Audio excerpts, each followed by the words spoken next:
Drunken Peasants Podcast. I gotta get rid of this. No! Say, man, you got a joint? No, not on me, man.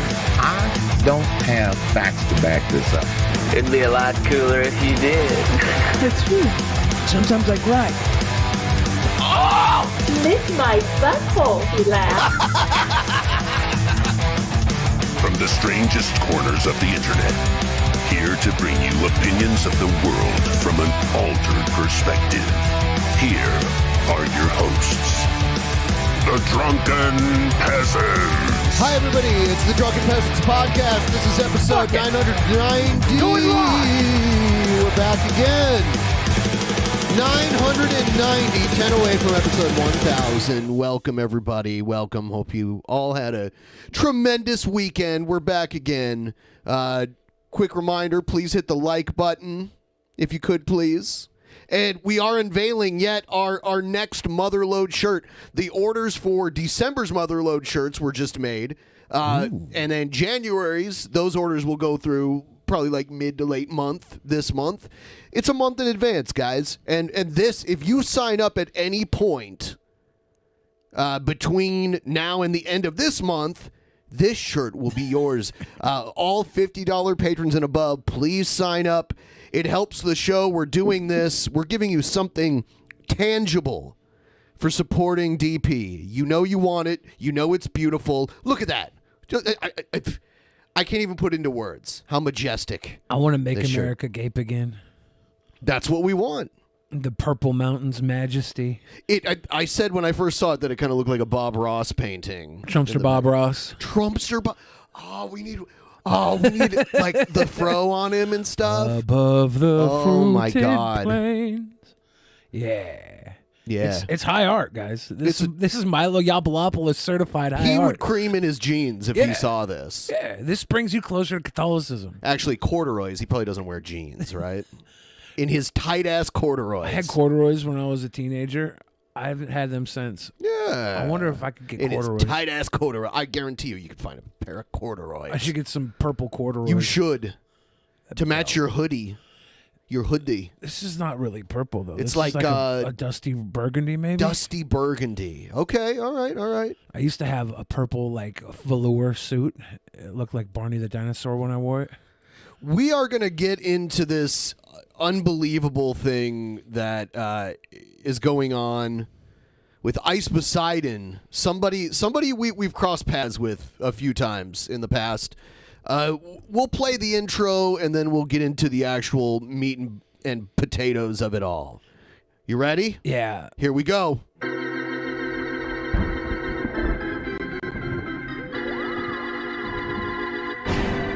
Sorry, I started thinking about meat and potatoes. I won't make any more food references. I had a bit of a brain fart. I was like, meat and potatoes. No more food references ever. Zero food references. Antagonism.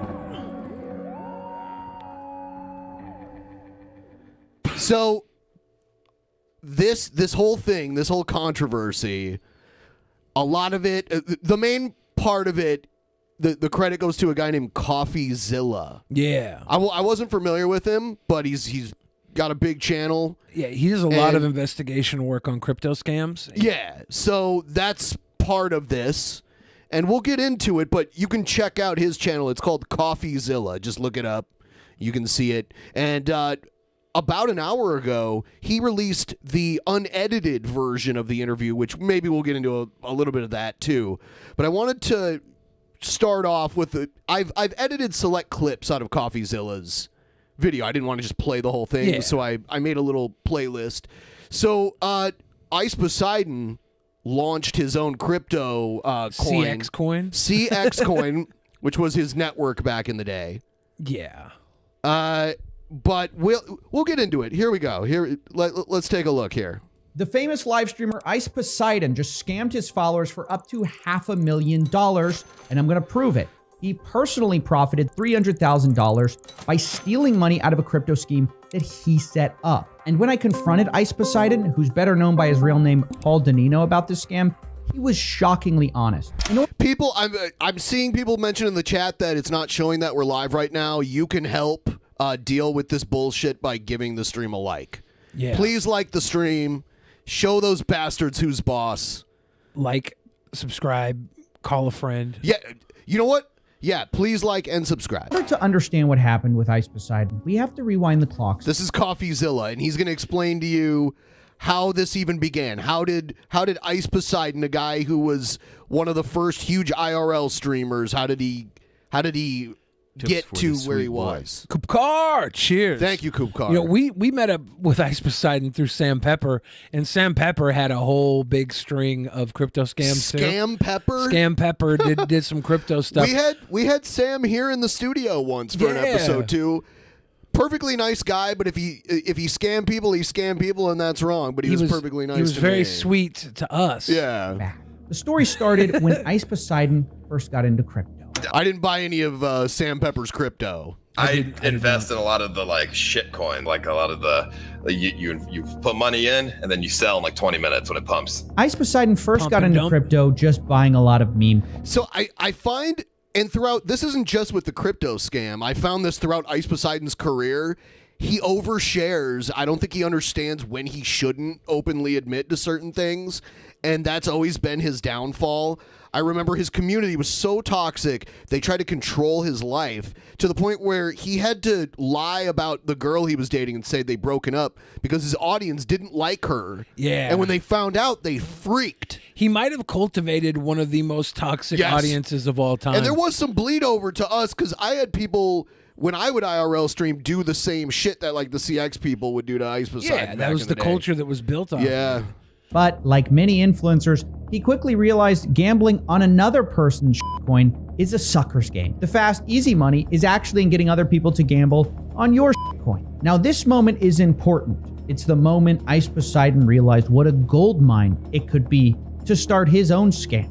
You're telling me I could create a CX coin and then people could buy it because I could say that the community is super strong and then I could sell it in 10 seconds and make $10 million. What the am I doing?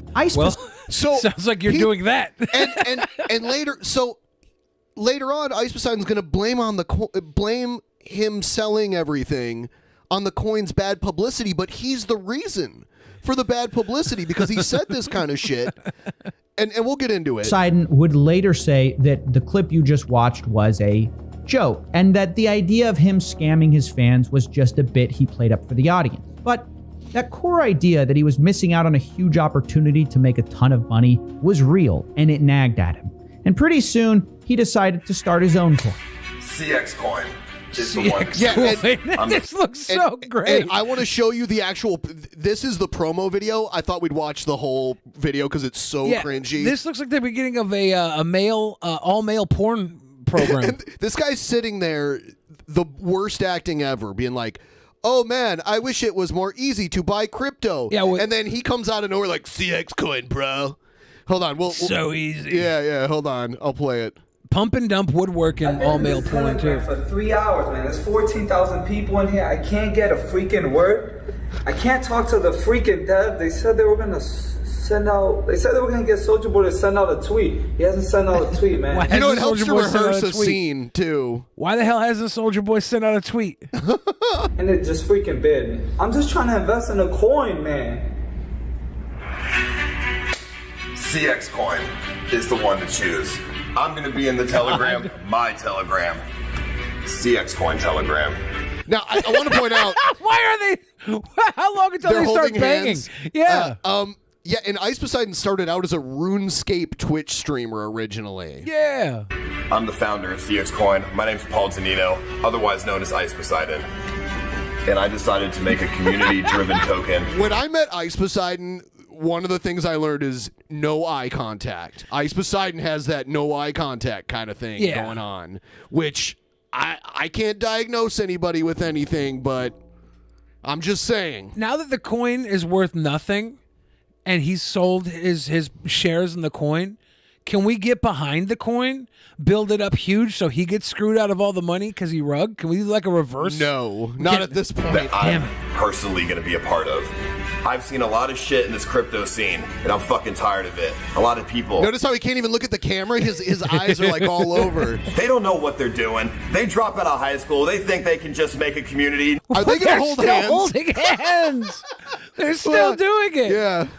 No, it takes years of hard work, public relations. You need to. This guy's faking like he's about to cry. I feel like English isn't his first language, and acting is, though. Yes. He's so pure. Yes. Your people. You need to know how to grow a community, and none of these other coins do. That's why I'm here, and I decided to take charge. Moises, I will make sure that you never have to rely on a Soulja Boy tweet ever again to not fucking lose everything. Oh my God, Damn. dude, so much foreshadowing. How can he have said all these things and still let this happen? Later down the line, we're going to be releasing NFT Marketplace, 6% buyback tokenomics. You already know. You've been in this shit for a while. So this was not just a crypto token. This was going to be a platform as well. And it was going to be almost like Brave, where it generates crypto and you give it to creators. That would have been. I've had this idea for like almost 10 years back when Battlecam was going. I was talking to my guys. I was like, "Can we do a crypto website that like everybody to watch and tip can buy in through crypto?" They're like, "Yeah, you could do that." Yeah, I was like, "It's a genius idea. The value of the crypto will go up with the value of the site. The more you stream on it, the more viewers you get. It will build." Like, "Oh, it's possible." If he would have actually done this, that would have been really cool. He tried to. First of all, it got hacked almost immediately at launch. I bet, yeah. But the most important thing is I'm going to make sure I grow the community as much as I can. The main vision is it's a donation terminal for any content creator to use. The funny thing is that I guarantee you they did multiple takes and this was the best one. Use to get crypto donations. You know their hands are getting all sweaty together too when you hold hands with someone, especially two men holding hands. And he's double-handed him. It's two hands right there, right? Yeah. I'm going to keep yeah. the donation terminal on the bottom of my stream when I go live on YouTube, and anyone can donate using CX Coin or any crypto using the platform, and so can any other content creator. That's going to hopefully keep the volume up and keep your hearts big. Can I talk to you there? You can talk to me every day. I'll be there every day. To be fair, he did talk to anybody and everybody who asked him about it.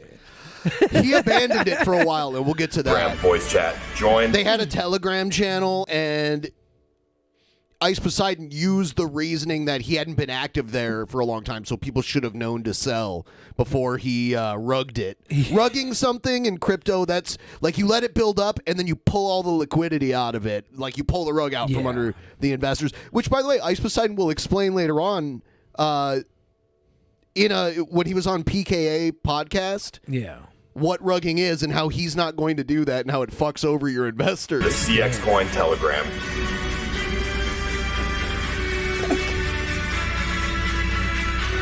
Okay, the tongue thing. Yeah, I know. Definitely. Did they do sex at the end of this? Like, this was the full video.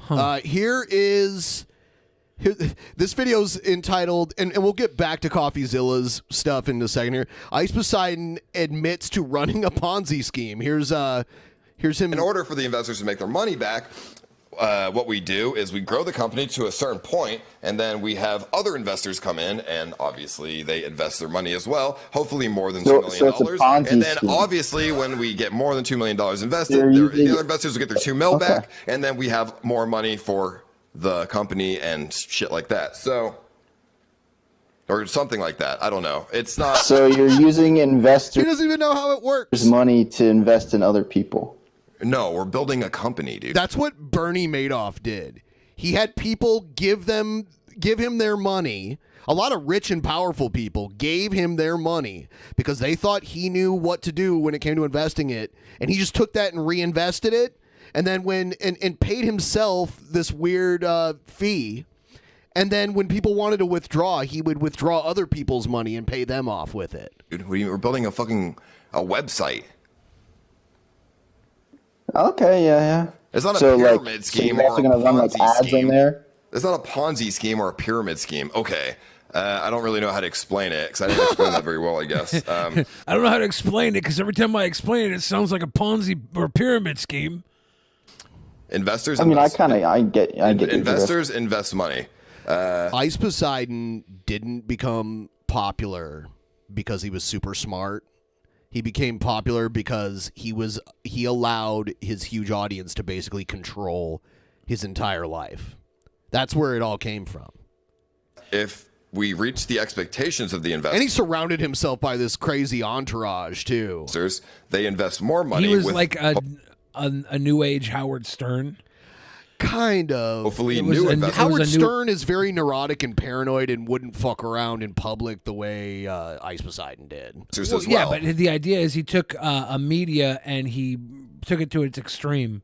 And then Howard Stern took radio, took it to its extreme, brought like freak show side acts onto the radio, and he did this with live streaming. When live they are streaming was essentially in its early paid stages. back through either equity that's not diluted, or they just get their money back as more investors have invested money. So it's like hard to explain, but that's how they. And then obviously, if we sold the company, that's how the investors would make the money back, by selling the company. Not really from. Sounds like he's not sure how investors could make their revenue money that back. the company has. Only how YouTube he would get money. Doesn't really make money. YouTube sells, has advertisers. That's how YouTube makes money. Oh And yeah. the same thing. Did you see the new Adpocalypse stuff? Yeah, this is old.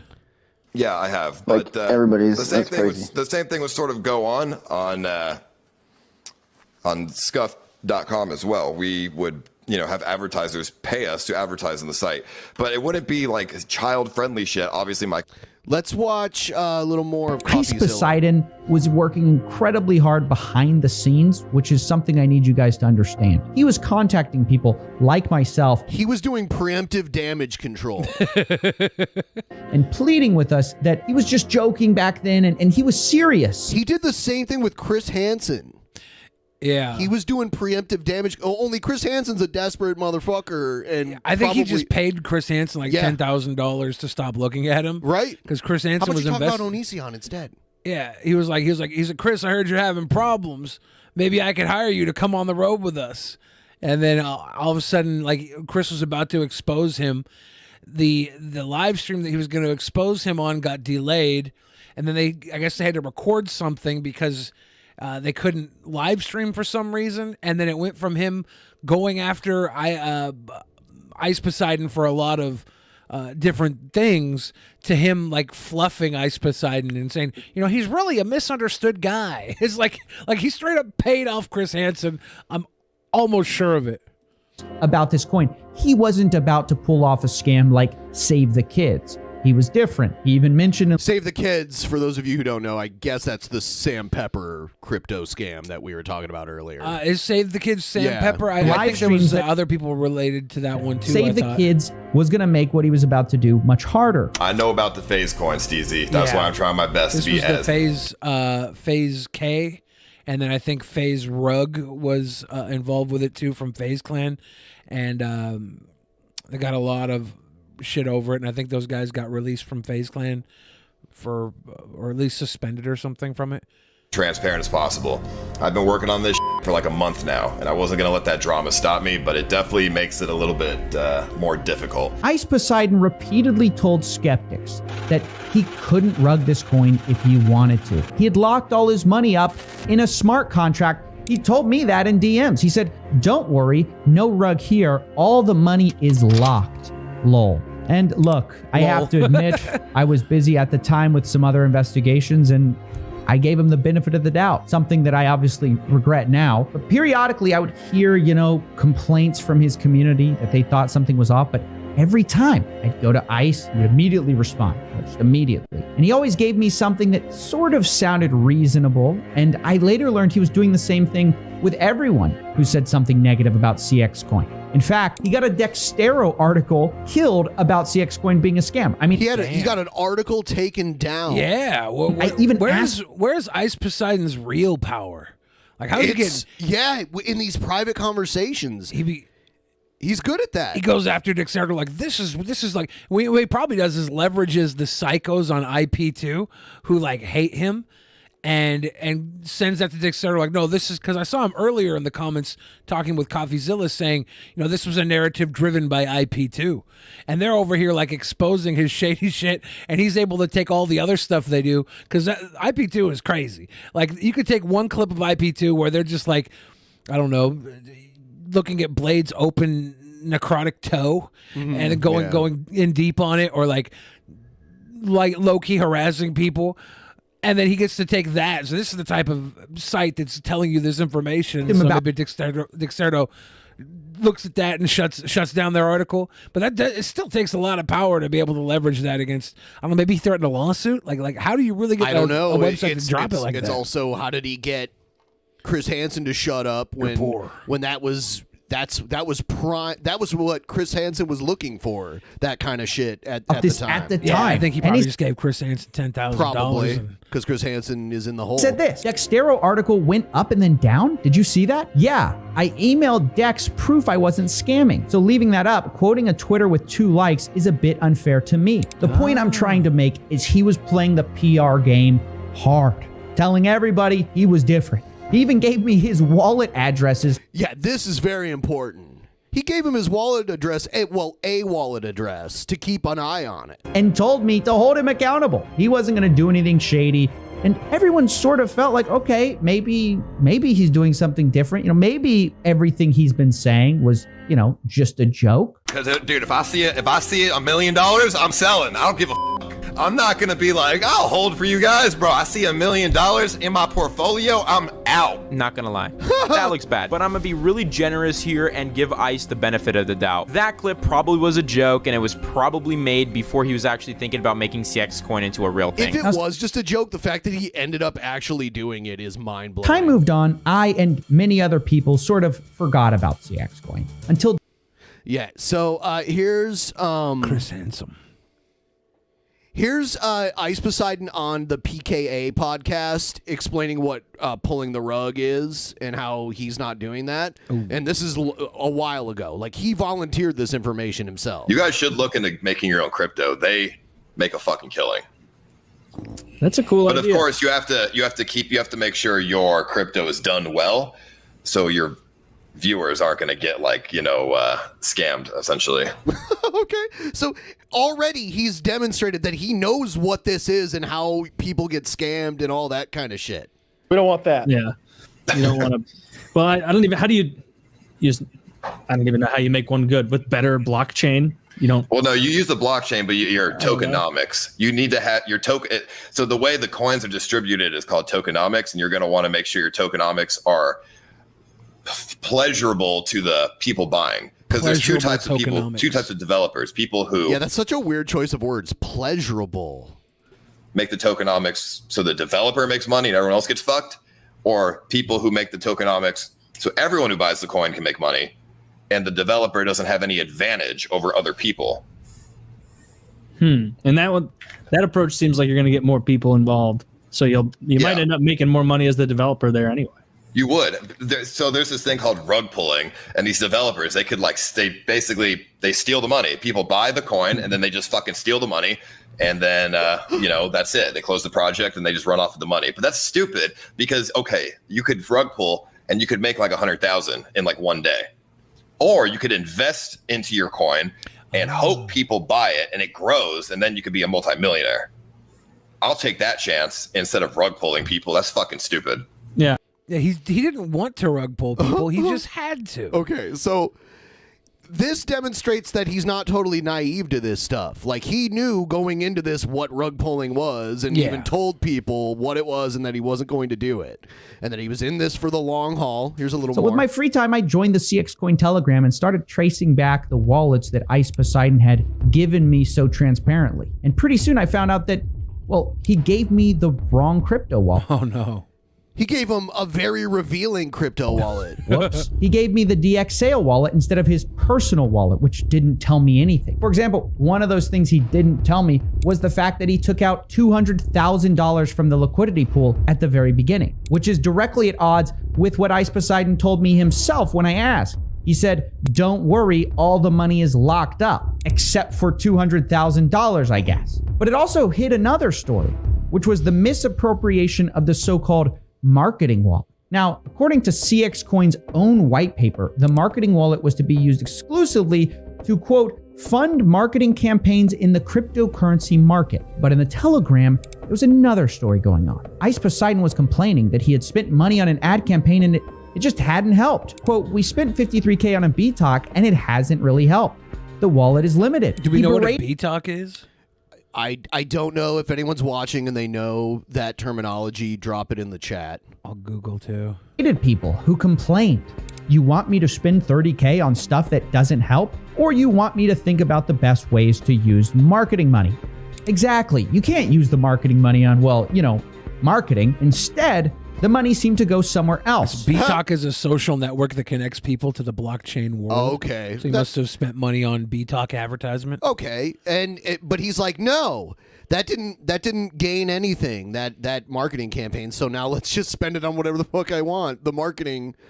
Shortly after this coin launched, Ice Poseidon bought himself a brand new Tesla. This video was published July 24th, and as he says, he bought it. See, this is what I mean by oversharing. When you're like grifting money from people, and then you stream yourself buying a new Tesla. A week ago, putting it right around the time that he launched the coin and realized he had suddenly gotten a lot of money to his name. But I'm sure all that money is locked up, right? Apparently not. And here's the interesting thing. The longer things went on, Ice Poseidon just sort of gotten more and more. Oh, here. More and more. Ice Poseidon had tricked his followers at this point by getting them to buy into a vision of a long-term project. The whole idea was that this was going to be a donation platform for streamers and that it would take a while to build. He kept reiterating this again and again. I mean, this is a long-term project. I'm trying to, we're making a donation platform. So this is important because during the actual interview, this is all build up to the actual interview, and then you'll see like how crazy this gets. Yeah. So this is a long-term project, he's saying. I'm going to put that on my stream, and this coin will just be around for the entirety of my streams. He said this a lot in the Telegram too. You know this is long-term, right? Thanks, guys. I assume everyone is in it for the long haul. Anyone who invests in something should know this was a long-term project, so 1 week is not going to see results. Now, later, I would find out this was a lie. Ice Poseidon did not see this as a long-term project. He actually gave up after 2 weeks. But I think I'm getting a little ahead of myself. The point is, Ice was getting brazen. He was increasingly intolerant of people who called him a scammer, saying they just hadn't done their research. He even brought my name into it, saying he had talked to CoffeeZilla, maybe implying that I had cleared him. And I've talked to these fucking people, CoffeeZilla. I've talked to these guys. I showed them the coin. I showed them everything. And, they're giving me the benefit of the doubt. So obviously they would call me out if it was a scam. Now, I'm going to be honest, this really pissed me off. Ice Poseidon was using my name to try to imply that he was Yeah, so here's... on January 22nd. I like how his little friend was laying on the bed playing with his little foot. Is this like... it's a little erotic. In 2022, using his wallet that he didn't tell me about, he drained the liquidity pool, essentially killing his own coin and taking the money from his investors. That's 300K gone. Specific, he drained about 90% of the funds, which is about... The liquidity pool is the money that's there for people who bought in to get out. It's that the liquidity is that's the liquid assets. $300,000. What Ice Poseidon did, using the fact that he created this coin, he rug pulled 90% of that from his community, which meant that that's $300,000 that his investors would not be able to get back out. And so on the 26th of January, we had the call you're about to see. And mind you, I'm expecting him sort of to deny everything, like who would take credit for this? Well, Ice would, I guess. It looks like the coin got rugged. You know anything about that? Not rugged, but well, someone pulled all the liquidity out. That's a rug, right? That would be a rug, yes. That would be a rug, yes. It wasn't rugged, but yeah, what I did, that would be a rug. But there is still liquidity in there. 40K got left and 300K got ripped out or something like that? Yeah, that is exactly what happened. Right. Are you laughing? Is that funny? So did he get all this information just from the link that Ice Poseidon sent him earlier, or? I'm not sure how. Okay. Using the information that he gathered through his research and the crypto wallet stuff that he had. Yeah. He was able to figure out how much money was taken. I mean, no. The crypto market is crashing, and Yeah, Sizzlin' Mo Sizzlack said he said the liquidity was locked into the coin too. Completely lied to us. Yep. He was talking about it being locked in earlier. Yeah, and if it was locked, he wouldn't have been able to take it. Yeah, obviously it was not locked. It was a straight up lie. $100,000 is in there. There's two options, right? Leave the money in there, and then if BNB goes down to like $100, the money goes to And I think BNB is Binance Bucks. I think Binance, is it Bucks? Yeah, I know it's yeah, Binance. and so maybe his crypto was based on Anyways, that? I don't know. Probably or is based on BNB. I could take it, and the money is not just going to dust. The money would have never gone to dust. I mean, it just would go back to the investors when they sold out. That's what he means by it going to dust. That means there's no more money for him to take. Well, if everyone took their own money back, there'd be none for him to take. That's why. But it's so ridiculous. Is he claiming that Binance was falling so hard, so he pulled the money out? Well, all crypto was crashing. Yeah, so he pulled the money out so he'd have the money available for himself. For the company, maybe? No, for himself. And he'll even explain that. Okay. I told them, hey guys, I'm no longer interested in this project. I wiped my hands of it. You know, you got your 50K in, you got your 50K out, you're good, right? You didn't deliver. This is not your money. I can't believe you keep thinking of it as your money that's going away. That's your investors' money, and it should be their decision what they do with it.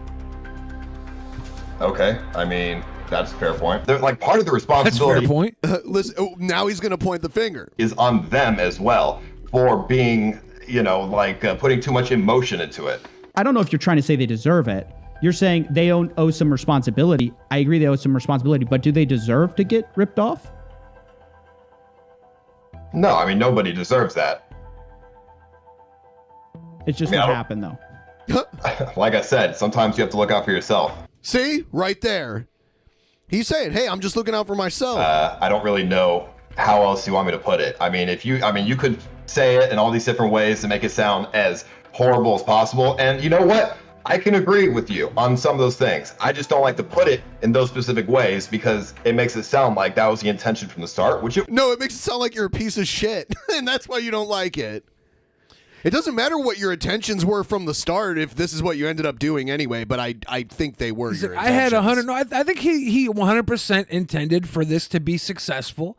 And then 2 weeks into it, when he realized it wasn't, he was like, okay, time to rug.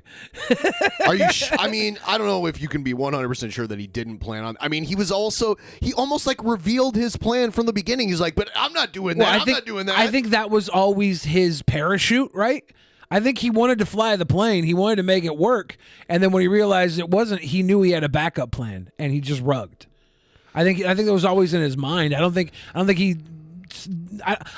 thought that I would never rug. I think he had hoped that things would take off. He literally explained what it was and then was like, that you fuck people over when you do that. Yeah, because he knew he could do that. That was his backup plan for the whole thing. Okay, so he's not 100. He didn't have 100% pure intentions. No, of course not 100% pure, but I think that he 100% wanted it to succeed. He wanted to build this big platform. Yeah. He wanted his 2 weeks on. He wanted his 50 grand to be worth 50 million, right? He spent 2 weeks on it. Of course, he spent 2 weeks and gave up because to be honest, the market was starting to slide, and he knew he could get fucking paid. So he knew this whole time that he could sell out and steal the money and rug everybody. He knew that. We see that through the story. He knew he always had that backup plan. Okay. Why you're acting like it has to end with like you being the bad guy here? That's not what I'm trying to do at all. I'm trying to get you to return the money because it's 100% still available and you could do that. So that's what I'm not understanding is I want to get to that point. I don't think we're going to get there. If you want the answer, yeah, I could give the money back. It is within my power. But I'm going to look out for myself and not do that. I don't know what else to say. But, that's just I'm not going to. The most honest answer. Now I do believe he's being honest. All right, here's a little more.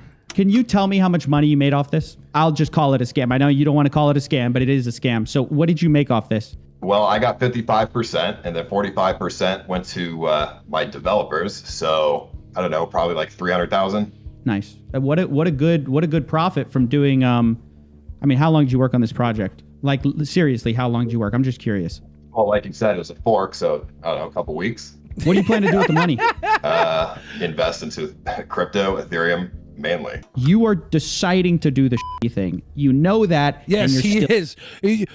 He decided to do the shitty thing day one in his career. He could have stayed, played RuneScape, and been like a regular streamer.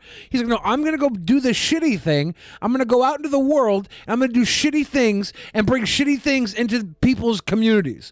I'm going to live stream inside of your fucking barbershop, inside of your restaurant. I'm going to go get all these scumbags. I'm going to fucking just send these scumbags in to copycat all the scummy shit. He never gave a fuck about anybody but himself. He would pull people in, use them. When they started to get too big, he would fucking dump them too. He doesn't Just give like a he fuck. dumped the coin. Yeah. Yeah, he doesn't give That's why a fuck. I would never buy a crypto from Ice Poseidon. But that's the beautiful thing about his community. They didn't give a fuck about him either. The second he started fucking around, they fucking shit on him hardcore. Still doubling His down. community fucking stabbed him so cold. Because he lived by the sword. They're like, motherfucker, you don't control the sword. We control the sword. We'll fucking cut you too.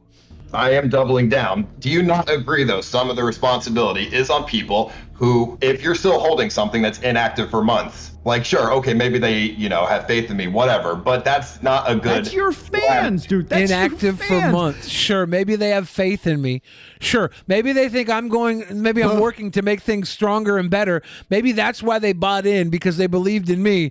But you really shouldn't have believed in me, because I'm a fuck up. All those other fans that pointed me out for being such a big fuck up, they were the right ones. You guys should have jumped on that bandwagon then and stopped riding for me. You're all dumb. These are people who followed you since they were kids. They admire you. They look up to you. That's the people you're saying, well, that's their fault. Do you think the FBI should get involved with cases like this, or like the SEC, or do you think like people like you should be prosecuted? No. Ultimately. No.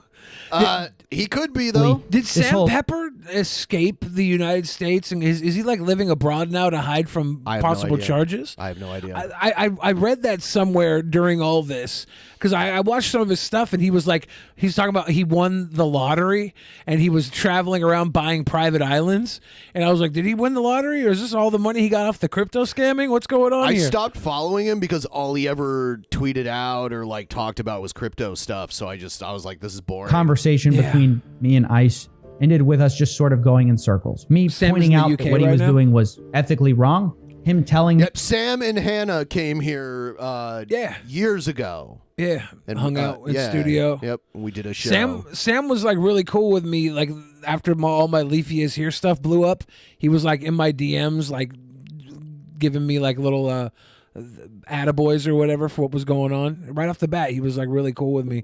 So I always just like, Sam's a cool guy.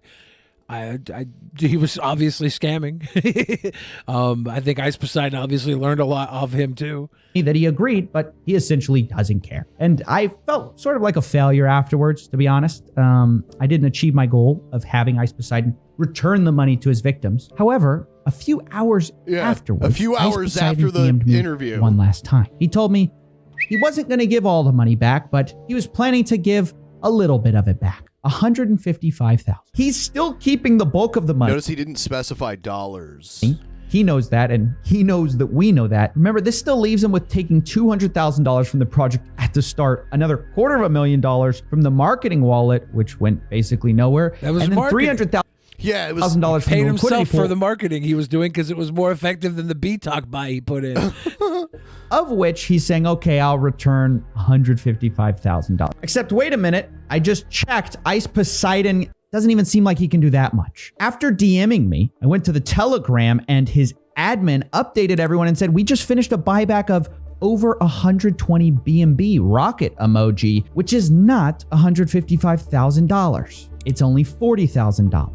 Now, whether Ice Poseidon has actual plans to put the rest in, or, oh my gosh, return the full amount, I really doubt it. It's just amazing to see that Ice seems to be doing this only because he got caught, sort of got interrogated for 30 minutes, and faces reputational damage, yet he still can't muster the moral courage, or at least fear, to return the small fraction of money he promised.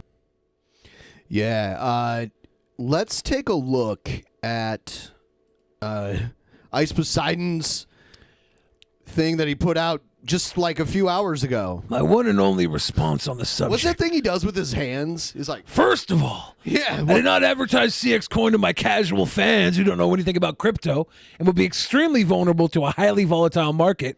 I only advertise it to people in the crypto sphere and fans who knew about crypto and understood what they were getting into. The most advertising I did to casual fans was when I put the donation terminal of CX Coin in my live stream's description. Viewers could donate crypto and CX Coin to me instead of using PayPal or cash. On the whole video, there was not one single mention of the main product, which has been fully functional for months. EasyTip4.me. Never heard of it. That sounds like a scam link. Kind you would of. get like EasyTip4.me to add 3 inches to the tip of your penis. When easy is spelled easy, I don't trust it automatically. Yeah, with the number in it too, it really looks like something a scammer would like batch make for websites to like send dick pill links. I'd even used this on some of the streams. All of this was built from scratch. But then it's weird that when you were talking to CoffeeZilla that you wouldn't mention this part of your product when you literally mentioned, yeah, you know, it was a fork. It was a fork. It was I spent 2 weeks. Like, come on. He was watching this. He thought it was a get-rich-quick scheme. He saw crypto take a dive and panicked and took the amount of money he thought he could take and get away with it. I mean, that's really what happened. 734 BNB is 30% of the pre-sale amount, including DX sale fees. This is stated clearly on the pre-sale page as 70% would automatically be locked until the liquidity unlock date. This is done directly by DX sale. I do not have any control or cannot modify the LP prior to the unlocking date. So is that still in there? Or is that, did the unlock date get reached and that's when he pulled it all? I think that's what happened. Either that or it wasn't really locked. Removing the LP essentially was done so the buyback wallet is more efficient. The LP is the liquidity pool. The liquidity pool Yeah. was done so the buyback wallet is more efficient, and the increase in price would be of a higher percent in comparison to having used the wallet when there was a ton of BNB in the LP. I did not inject 100% of the buyback wallet since there were bots front running the buys, and I decided to do it bit by bit. Keep in mind that the buyback wallet can only be used to buy CX Coin and burn those tokens. It cannot be withdrawn or spent in a different way. I don't know. And then now there's another link in here too. He's speaking to like people who are heavily into crypto. A lot of these terms probably not going to be understood by the majority of our audience watching. This part. With that said, no money was stolen or scammed. That is very misleading, as people have always been able to sell, and there's still enough money to buy back those sales up, even though there's not many real non-bot large wallets left. I did make 300,000, but it was not at the expense of any fans or holders. No, in the unedited interview that I watched, he admits that not everybody would be able to take out what they had put in. There's like nothing left. All right. And it's like, why did he scramble to put all this money back in if there was nothing wrong with what he did? Last quick note, not everyone lost money on CX Coin. People who bought at a good price towards the beginning actually made some money. I warned people before I launched that it was an extremely risky and volatile thing. I'm pretty sure from that video, you were saying the opposite of risky and volatile. You were telling it's a people, long-term project. while you were holding that guy's hand, you were telling them that, you know, this was not something that would rely on Soulja Boy tweeting for you to get your money back. Where the fuck is Soulja Boy when you need him? There was some people who ended up buying fake CX coins. I refunded their money out of kindness. I probably spent $10,000 doing that. I know it's not relevant, but I just want to show that my actions on CX Coin were not malicious. I probably spent $10,000 doing that. I wonder if you actually spent $10,000 doing that. I wonder how much $10,000 matters when we're talking about you pulling maybe upwards of 750,000 from the math that was being laid out in that video between the advertising wallet and the liquidity pool and the initial $200K that he pulled out right off the bat. What the fuck happened to all the money he made in like 2018 and 2019, he pissed all that shit away. You know, he was making millions. Yeah, well, the ad revenue and all the donos, like the constant TTS donos and all that shit, the constant streaming for days and days and days on end, having a like, you know, you think about the ad revenue and then the YouTube premium revenue on top of that, and all the donations. He probably had to split it with people. Like, he was paying like Scuff Steve Jobs. Yeah. We met that guy too. Yeah, there was probably somebody who was scamming him on the side. He I'm probably not gonna assume, but- he probably put a ton up his nose.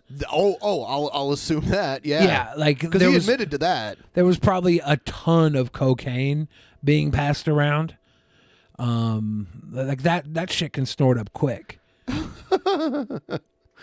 Yeah, probably. I mean, I don't know that. Let's watch a little bit of the unedited interview and see what more, because there's a lot more, like the stuff he put out. I understand why he released the unedited one. If you want the answer, yeah, I could give the money back. It is within my power. But I'm going to look out for myself and not do that. I don't like know what else to say. That's just the most honest answer. He profited $300,000 off the scam, with over 200,000 plus going to his partners. If you've been scammed by CX Coin, you can report your losses to ic3.gov. What's IC3? It is a government organization that oversees, I believe, crypto-related scams. Let's look it up. Yo, what's up? What's up? Hey, man. Hey, I think yeah. it's good that he did this too, because these are serious accusations. So the unedited interview is probably best at this point. Yeah. It's the Federal Bureau of Investigation Internet Crime Complaint Center. I wanted to call Internet Crime I know Complaint we've Center. talked That's about 3 C's. CX Coin IC3. before, and Interesting. IC3.com is the name IP2? when it's IP2 and then Ice Poseidon, IC3 Ice. It's like it's almost like in the name. That's so funny. It's pretty mind blowing. he said, "Hey, let you know if anything's suspicious." And I do want to say this. I hate that we are covering this today, because tomorrow I am launching the Sweet Boy Buckaroos. Oh, damn. And I promise you guys, it's not a rug. And if it was a rug, it would be a bearskin rug, because those are so sweet and comfortable. And if you guys all just dump all of your money into the Sweet Boy Buckaroos, I promise you, one of us is going to be very, very happy when I pull this fucking rug. Things are looking mad suspicious. It looks like the coin got rugged. You know anything about that? Yeah, you see right here. Is it why is it CX rug cash out? Why does it say rug on it? I mean, not rugged, but I mean, Well, someone pulled all the liquidity out. That's a rug, right? that would be a rug, yes. But there is still liquidity in there. I love the dramatic music that he added to it. What? I mean, the majority got ripped out, right? What? 40K got left and 300K got ripped out, or something like that? He's probably like, how the fuck does he know this? Yeah, I mean, that is exactly what happened. Right. He knows that from the wallet that he accidentally linked him earlier. I believe so. I'm not an expert in this kind of thing by any means, but that's what I believe has been said. Are you laughing? I mean, is that funny? I mean, no. He sounds like a kid that's getting scolded by one of his parents. I mean, no. Okay, but right. So, do you want to tell me what happened, or? Yeah, I mean, it's pretty simple. Are you launching those Sweet Boy Buckaroos right now? Yeah, they're going live. Everybody put all your money into it. I promise I won't pull the rug. And if I do pull the rug, it's going to be a bearskin rug that you could sit with your baby fresh bottom on, get some little powders or whatever going.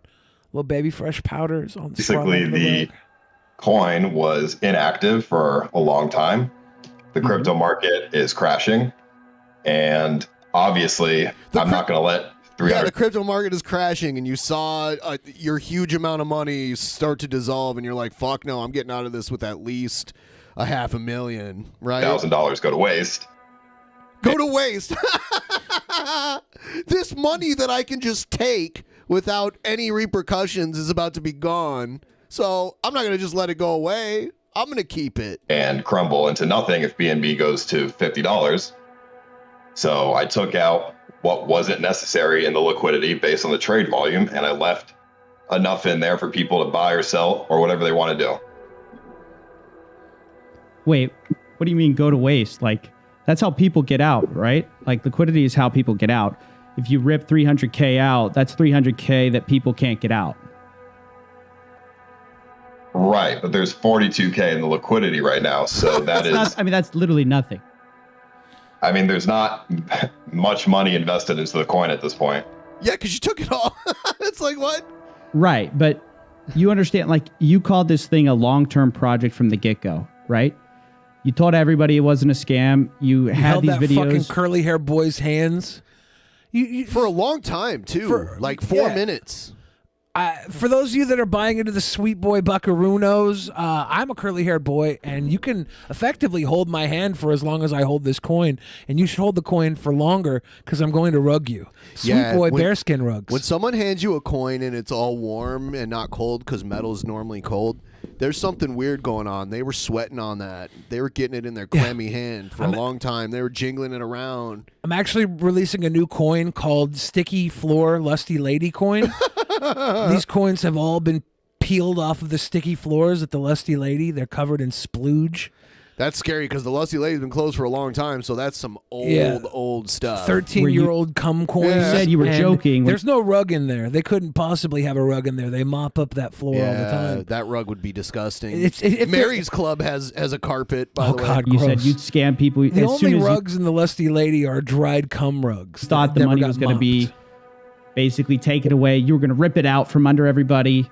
And then I asked you about it. You said you were joking. It doesn't seem like a joke anymore. It seems like you scammed your fans. Damn. No, not a scam. Not a scam. I love how it's like, no, it's not a scam. Or like, what are you talking about? But he's like, not a scam. What a great response. Not a scam. Not a scam. Could you imagine if like someone was on trial for murder and they take the stand? They're like, not a murder. Not a murder. Not a murder. You don't think withdrawing 300K is a scam? Like, at the time the project needs it the most? I mean, no, I don't think so. It's there's no trade volume on the coin, bro. It's inactive. You know, I didn't want to do the coin anymore. Well, people were waiting for like you to really deliver on the marketing, the marketing wallet. Nobody knows what happened with that. Because you were promising to get influencers on board. People were basically waiting to deliver. I think it was inactive because there wasn't a lot of you basically hyped up this coin. You took a bunch of people's money to invest, and then you're just like taking the money as soon as the coin dies down for a bit. Well, I'll put it this way. So when I released the coin, obviously I had good intentions with it. There was a lot of shit that happened when I released the coin. Twitter got banned, all this different stuff. The coin dumped, and obviously everyone said it was scam and all this stuff. Influencers aren't going to want to work with that, for one, and for two, it already had so much bad publicity and SC. Yeah, it had all this bad publicity. It wasn't fair. But literally, the bad publicity was him joking around about getting out when taking the money and running. That it just was. It just wasn't going to work with the visions that I had. Right. So. It wasn't going to work with the visions I had, which was me getting out of this with hundreds of thousands of dollars, no matter what happened. So, yeah. At that case, your first impulse is to just grab for the money that's still there? That's what he's saying. I mean, I wouldn't say that's my first impulse, but It was my last impulse. He's like, that was the impulse I went with. Right.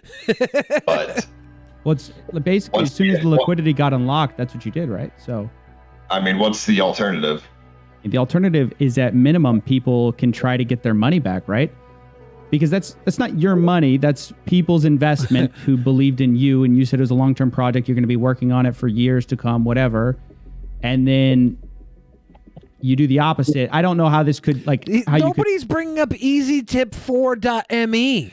Yeah, I haven't heard it. That was the first I had heard of it when we read his statement. He's on over here Twitter. getting this full interview. He's like, yeah, I just want to point out that nobody brought up EasyTip4.me. You didn't bring it up either, motherfucker. Right. Like you had the opportunity to talk about, well, you know, the real point of this was to invest in the tipping platform EasyTip4.me, which really sounds like a scam name. Why did Ice Poseidon talk to this guy?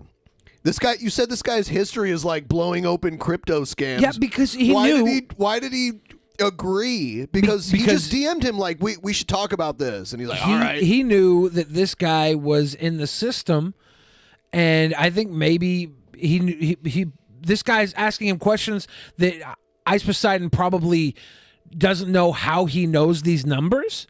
So he knows he's assuming he knows this guy's good because he used his name in a different video to be like, look, I ran this by CoffeeZilla, all these other guys. Does Ice Poseidon think a little too highly of his negotiation tactics that he's used in the past, so he thought maybe he could handle this? Possibly, yeah, but when this guy comes at him with the numbers where he's like, yeah, those are actually exactly the numbers that moved, he's thinking this guy already knows a bunch, so he doesn't want to get caught in a lie. And he's not smart enough to know where or not to draw the line, right? He knows this guy knows more than he should, and so he's going to be honest with him because he knows he can't bullshit this guy. Not see this as a total He scam. did earlier, though. This was a scam. You said, like before. Yeah, like he thought in the past. he wanted to use the guy as a source of relevance and integrity. He's like, look, I've talked to CoffeeZilla. This thing wouldn't be going if He could wasn't vouch for approved. me. Yeah, where he never really vouched for him. He just used his name. Right.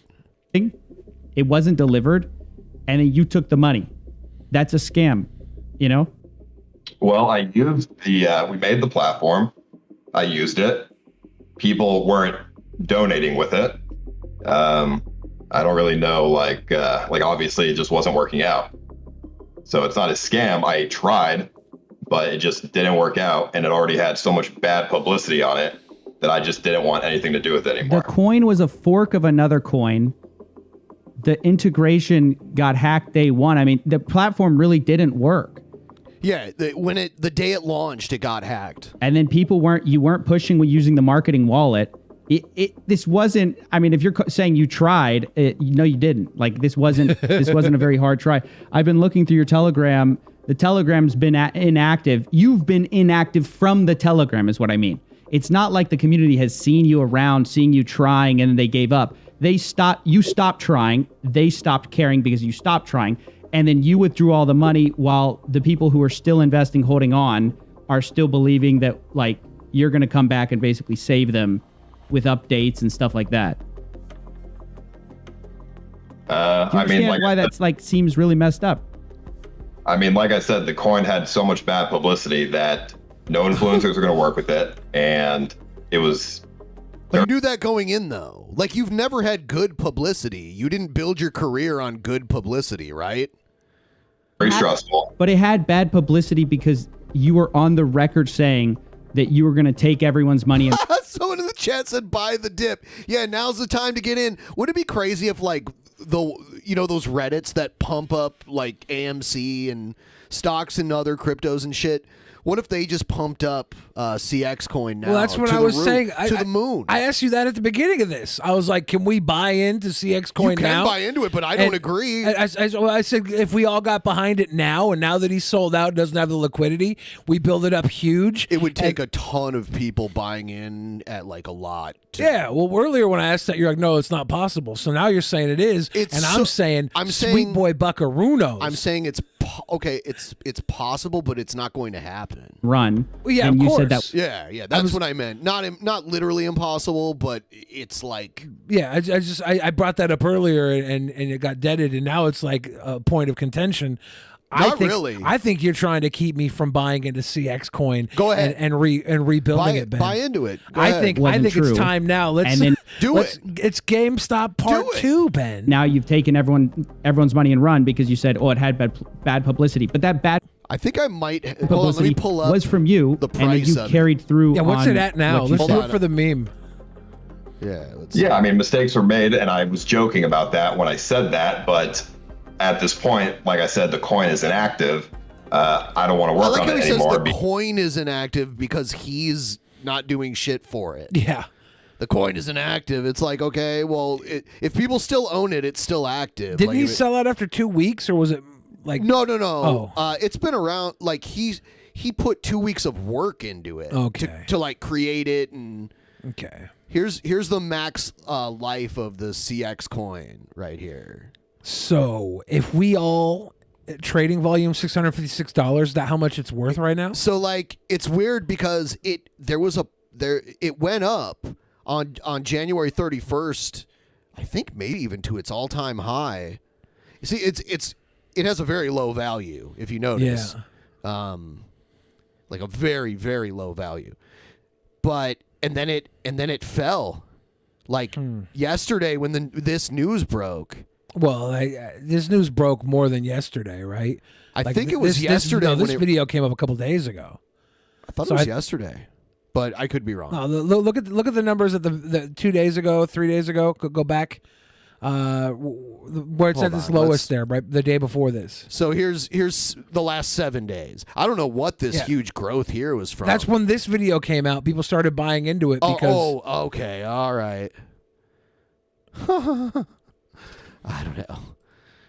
Because it's just, it's just too, like, it just wasn't working out. I don't know what you mean by inactive though, because you are like the team that's creating it. If you stopped working on it, it's inactive. But if you didn't stop working on it, then it's not inactive. I don't know what you mean. Yeah, I haven't been working on it for months. That's what I mean. You haven't been working on it? No.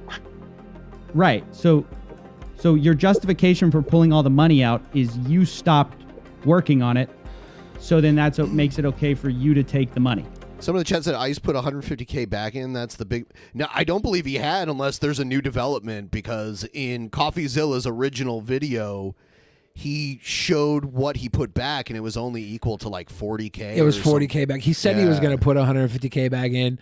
The 40K would have put it up to what, about 90K left in the the account? liquidity pool. Yeah, but that could be why it moved up from that. Well, okay, so I didn't want to work on the coin anymore. So the alternative is to just leave $300,000. No, the alternative is tell your community you're not working on the coin anymore. It was a big mistake. Pull your money out, guys. I mean, I thought that was self-explanatory. I thought, like they just would know to take the money out and that I'm about to pull most of it out. Why would I tell them that? Right. No, that's like insider trading where, people in high positions hear what's going to happen in the market before it actually happens, like they're in politics or whatever. They hear it, they pull their money before it rock bottoms, and then it happens later. It's similar to that. I haven't been active. He's an insider in this crypto project, so he knew that he was just going to abandon it. So he pulled the money before other people had the fair warning to do it. It is, I don't see how this is legal. I don't know. I guess because of the decentralization of crypto, maybe he can get away with it. I'm not sure. Months with it. You thought it was self-explanatory, but you didn't say it? So you really think that if you told everyone, hey guys, this is a failed project. Some people are saying it's legal. Some people are saying it's not legal. In the chat, let's take a poll. I'll do a poll. Not doing it anymore. People would have just left that money there. You literally think the money would have just been burned. The IP2 guys are going to get him jailed. It would nobody. They might. If they go if IP2 hits up IC3, it could be over. It could be over. I wonder who Ice Poseidon fears more now, IP2 or IC3? That's the real question. They'll join forces. That's what. Yeah, we gotta ask. You could have tried to get people's money back. Like I said, there's $42,000 in the liquidity still. There's like not I a lot said, of money invested. There's $42,000 there. You guys can fight over it. IP2 is the Navy SEALs of internet scamming. We were on IP2 for a little while, but we didn't like Trump, so they kicked us off. I mean, if we do the math, you took out almost 90% of the liquidity. So you took out 90% of the money, right? Why not try to give that back to your fans who invested? They still have the ability to sell, and they can get money. There's $40,000 left to split between all of them. I'm saying you took out $300,000. Why not give that back to your fans, the people who invested in this? Because you only invested 50K. You told me. So why not just give? Look, you've already been paid. You've already been made whole. You didn't deliver on the platform. You didn't do That is true. If he Coffeezilla. invested 50K, why does he get to keep multiple times that amount? Coffeezilla, I know what you're saying, but Ice Poseidon has to look out for himself, number one. Okay? He has what to. you said you were going to do. You said you got bored with the platform. I guess like if that's your thing, you just made a big mistake, give the money back. You've been made whole. No one's hurt. The way I see it, though, you've taken $250K that really doesn't belong to you. I mean, I guess that's one way to put it. I think it's the way to put it. Sure. Okay. He gave I think you of haven't it- done anything. You haven't Yeah. you haven't created any value. You just made empty promises that you didn't deliver on. You said you got bored, and then you dipped out of the project and said you thought it was self-explanatory. I'll put it this way. If He took the money and ran when the cryptocurrency BNBs got started to tank. I invest into a coin and it's not active for months, I'm going to just sell what I bought, because why would I hold money in there if it's not active for months? That's what I mean by self-explanatory. Because it was sold to them with a company with a new technology called EasyTip4.me. Cutting edge technology. So you think people just should have known that they shouldn't, at a certain point, they just shouldn't give you the benefit of the doubt. They should just basically take their money and run. If deadlines aren't met, yeah, that's like the responsibility of the investor. What? So they were dumb to give you the benefit of the doubt. Your fans were not smart to give you the benefit of the doubt on this project. As an investor, you should expect the company you're investing in to give you updates. That's why they have quarterly meetings and reports through companies you invest in. So what Ice Poseidon is saying is, when I stop giving you updates, you should assume that you're fucked and you should cash out. Right. And I think that if I'm quiet, if I just ghost this whole project, you should have known to sell. you should have cashed out, guys. You told them you were long-term on. No, that's not what I'm saying. I'm saying that if something's inactive for months, if you have money in there that you don't want to lose, why keep it in there? It's inactive. It's you know what I mean? Well, dude, I mean, people are taking you at your word. They're taking you at what you said. You said, this is long-term, right? This is you in the Telegram. This is, thanks, guys. I assume everyone here is in it for the long haul to see this project come to life. I don't know. I don't think this applies to crypto. I'm not a lawyer, but I looked this up. There's a thing called fiduciary duty. And it applies to different things, but it's basically a fiduciary is legally bound to put their client's best interests ahead of their own. So when you're investing, an investment fiduciary is anyone with the legal responsibility for managing someone else's money, such as a member of the investment committee of a charity. So if you rug one of the investments or things that you're working for, if you rug them and you get your bag but everybody else doesn't, does that make you a fadouche bag? Yes. Fucked.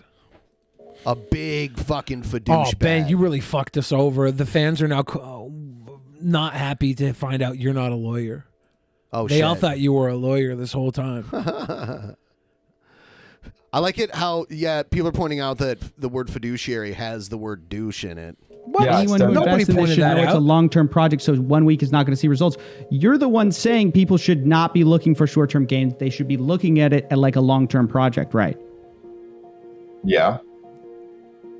Okay. I said that stuff when I was working on it, and then it just wasn't working out. So I mean, someone said every investment banker is going against this fiduciary thing. No.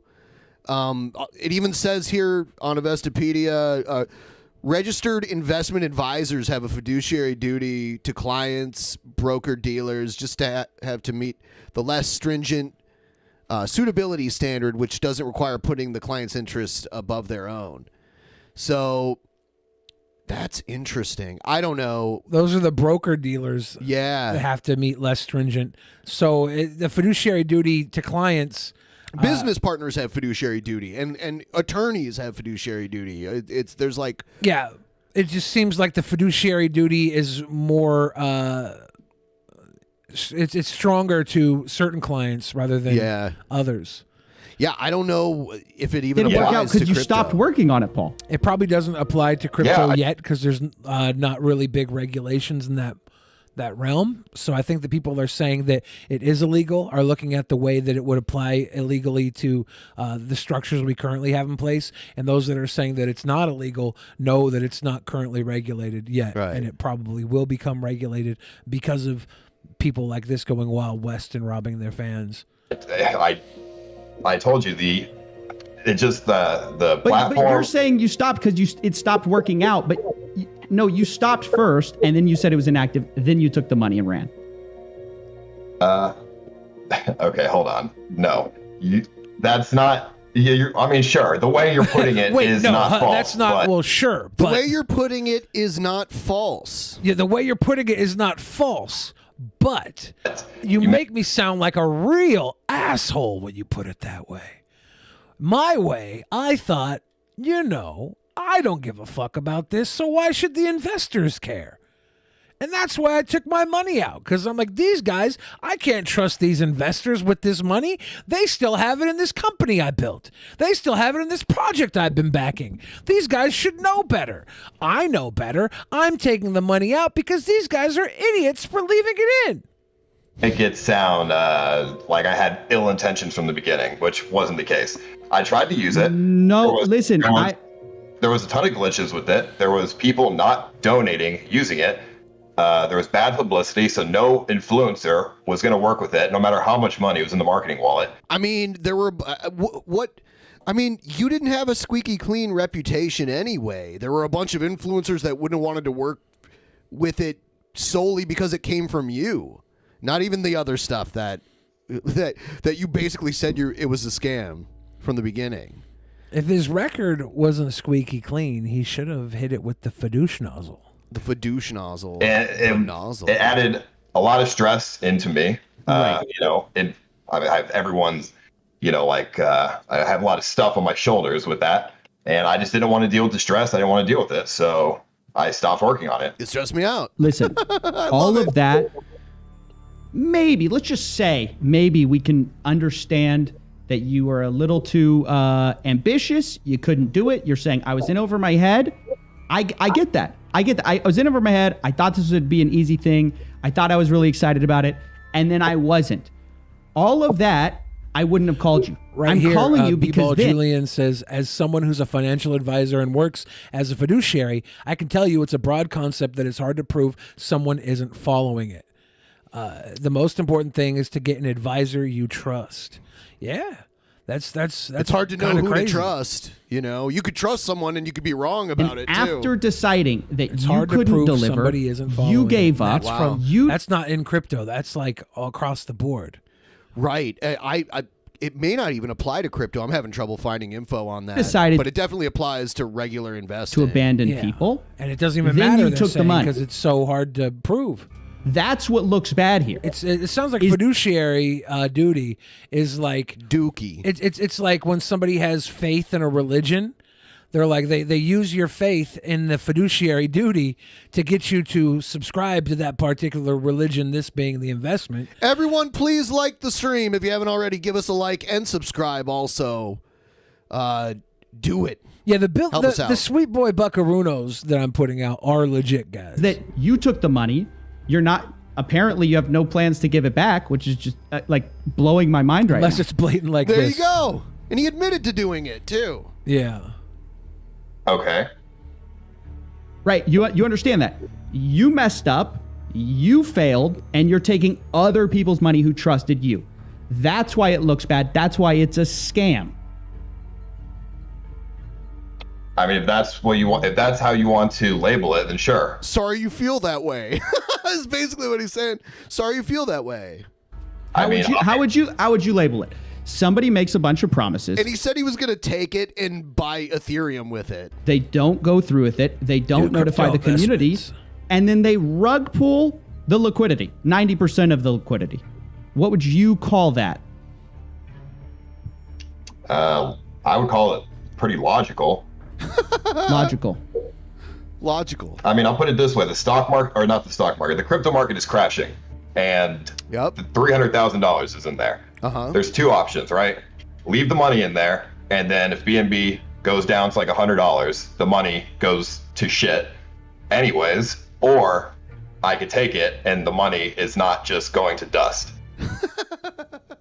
It's going to you. The money would have never gone to dust. I mean, it just would go back to the investors when they sold out, when you told them, hey guys, I'm no longer interested in this project. I wipe my hands of it. You know, you got your 50K in, you got your 50K out, you're good, right? You didn't deliver. This is not your money. I can't believe you keep thinking of it as your money that's going away. That's your investors' money, and it should be their decision what they do with it. But not if BNB is going to drop and be worthless. If these investors are trusting Ice Poseidon with the money, then they've been in it this long, even though he hasn't touched the Telegram in so long, then they're obviously going to want him to take the money out before BNB was worth nothing so he can go buy another Tesla, right? Right? Oh. How you guys doing in the chat? Are you following up with we got B-Ball Julian back again saying, to be honest, most advisors won't screw you because it destroy their reputation and isn't worth it long term. In general, it's in their interest for you to do well. Yeah, exactly. That's how you build your portfolio of clients, because your clients have you do good work and they recommend you to more people. They're like, this guy made me tons of money. That's like that they want you to trust them, and there's a very good algorithm that you can follow, trends to be a great investor, to be a great representative, and people will use you because you're doing the work they don't have the time to do, or maybe not even the intelligence to do.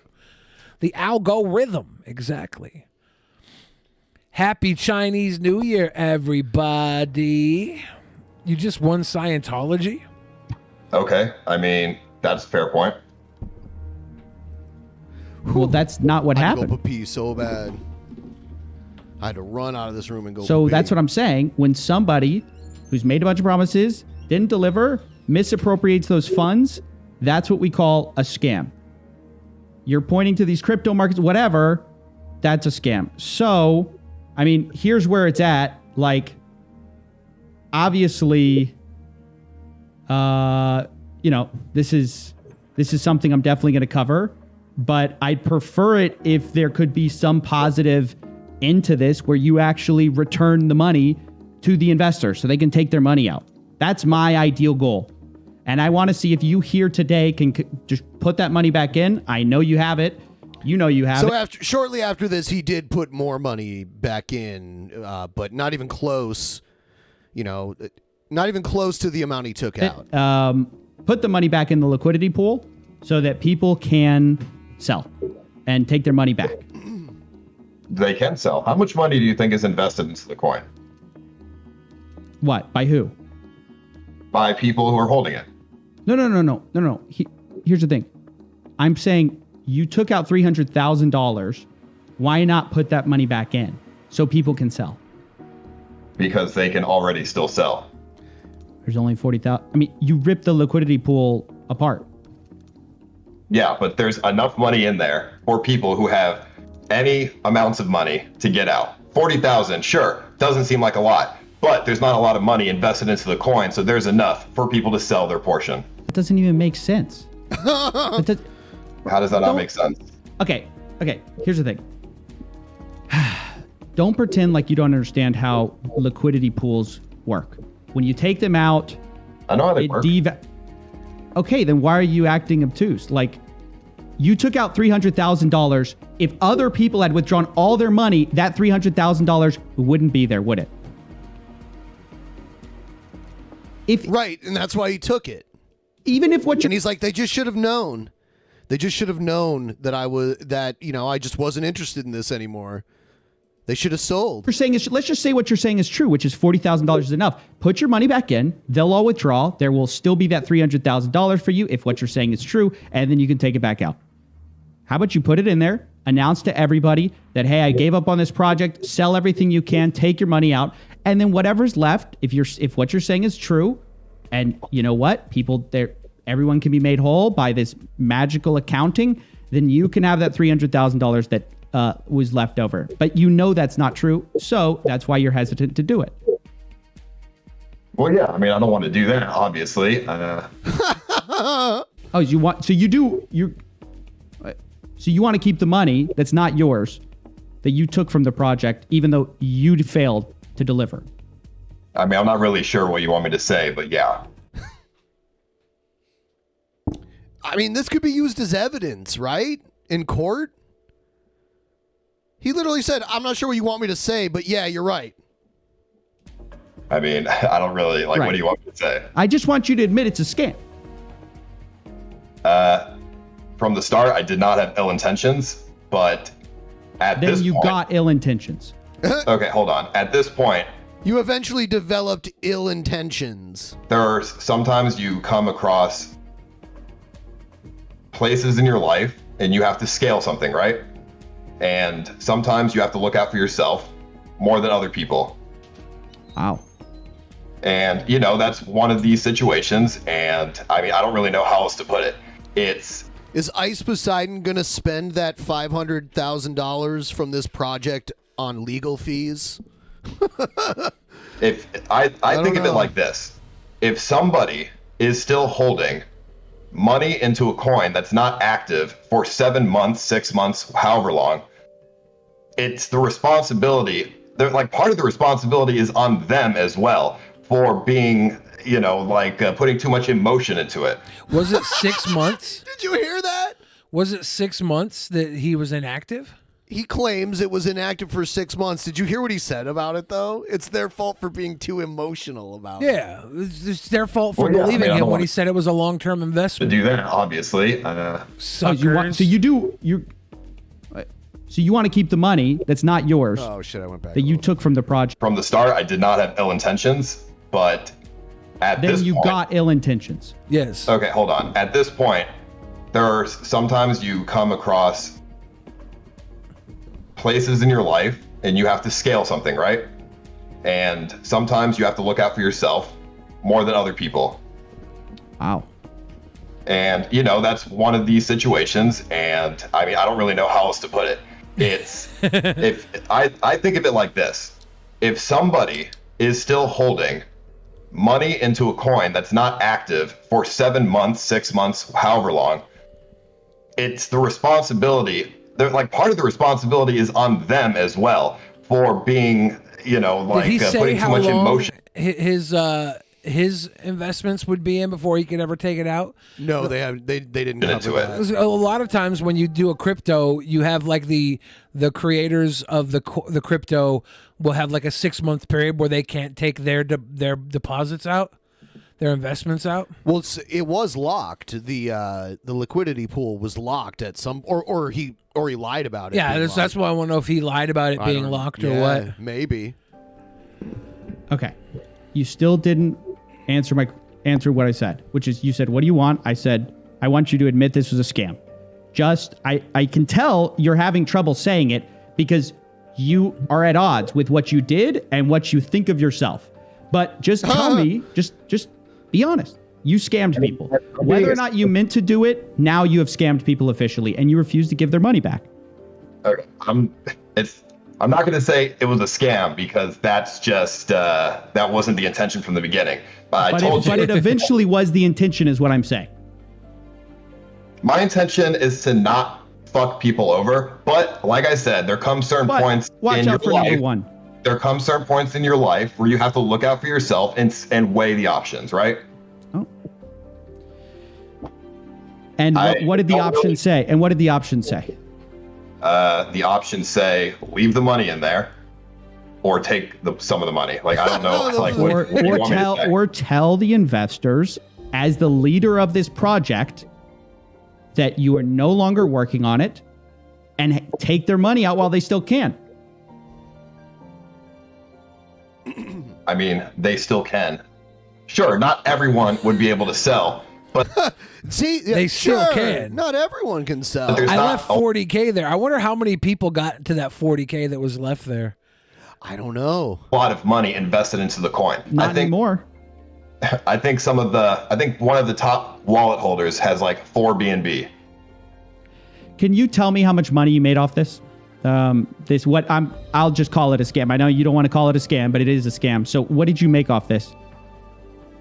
Well, I got 55%, and then 45% went to my developers. So I'm trying to think. I don't know, probably like 300,000. Nice. What a good profit from doing. How long did you work on this project? Like seriously, how long did you work? I'm just curious.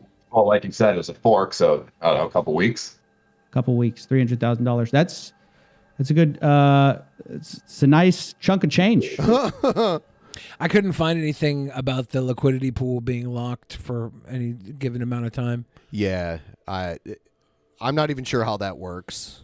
What do you plan to do with the money? But that makes sense to put some kind of safeguard on it. Invest into crypto. Restitute Ethereum, Orbis says, wow, it was a fork. Yeah, a fork that they put about 2 weeks worth of work into. Yep. Okay. Cool. Well, all right. I guess that's basically all the questions. I don't want to run in circles about you. I can't believe you won't just admit it was a scam, but I think I can't believe you won't just admit it was a scam while directly telling me every level of your scam. Right. And he did kind of admit it, but he just wouldn't apply that label to it. But, you got to admit that these people were too emotional. They should have let go a long time ago. I'm going to go drive my Tesla now. Basically all the questions I had. I'll be reporting on this probably soon. I don't know. Did you want to say anything else?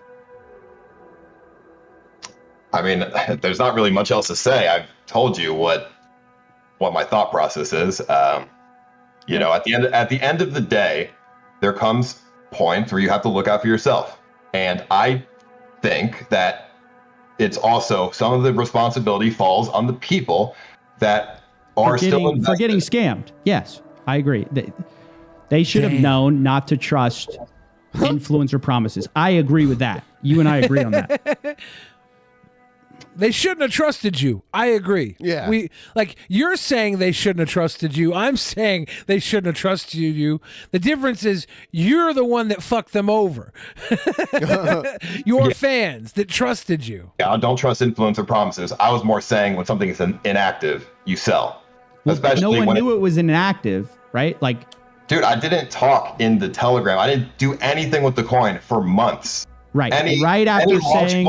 Any logical person would know that the project is inactive. I've invested in plenty of BSC coins, and as soon as something's not active anymore, I sell, because that's the nature of BSC. You've been saying constantly that it's a long-term project. You're working on the platform, right? People just assumed you had done what you should have been doing, which is coding, working on the project, hiring developers, working behind the scenes. He's definitely not doing the coding. Projects do that all the time, where the team you don't have to constantly be in there, but they're constantly working on new updates, pushing new things, right?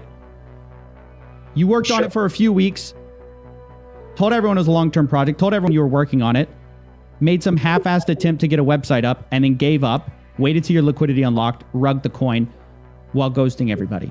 And then now you're just saying, well, got to look out for number one, like, you know, get scammed, I guess. Like, I guess that's the message here. Get scammed, losers. I mean, would you prefer that I lie to you, or do you want me to? No, I want you to. No, I'm happy you're telling me the truth.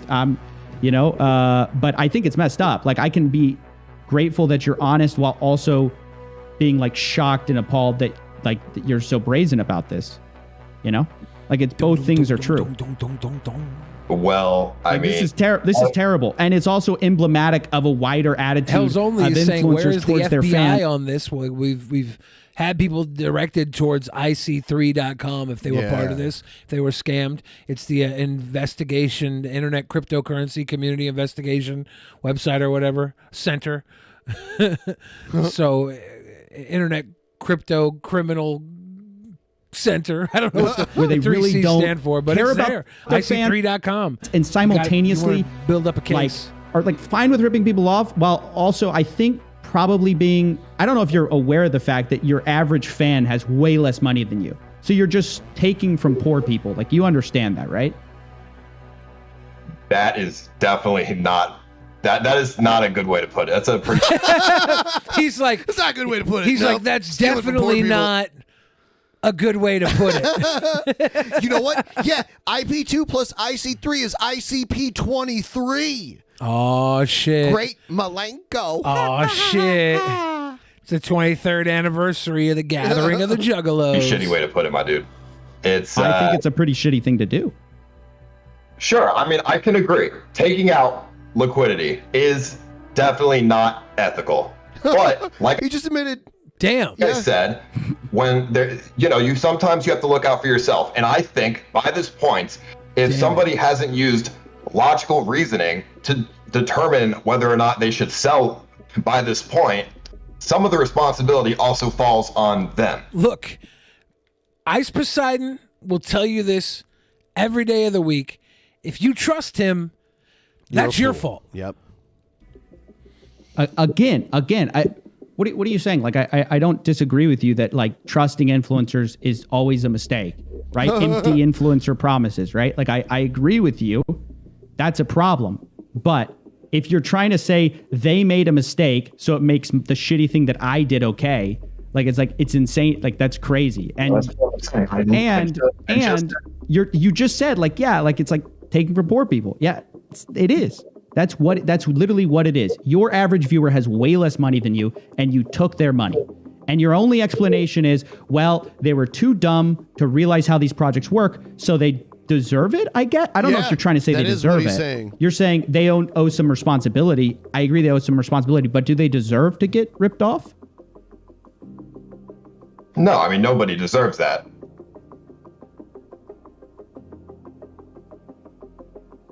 Nobody deserves that. Like I said, sometimes you have to look out for yourself. I don't really know. If all these people would have looked out for themselves, then I wouldn't have been able to get the money myself. So really, they gave me this cool opportunity to make $300,000 by being fucking idiots. That's what I'm saying.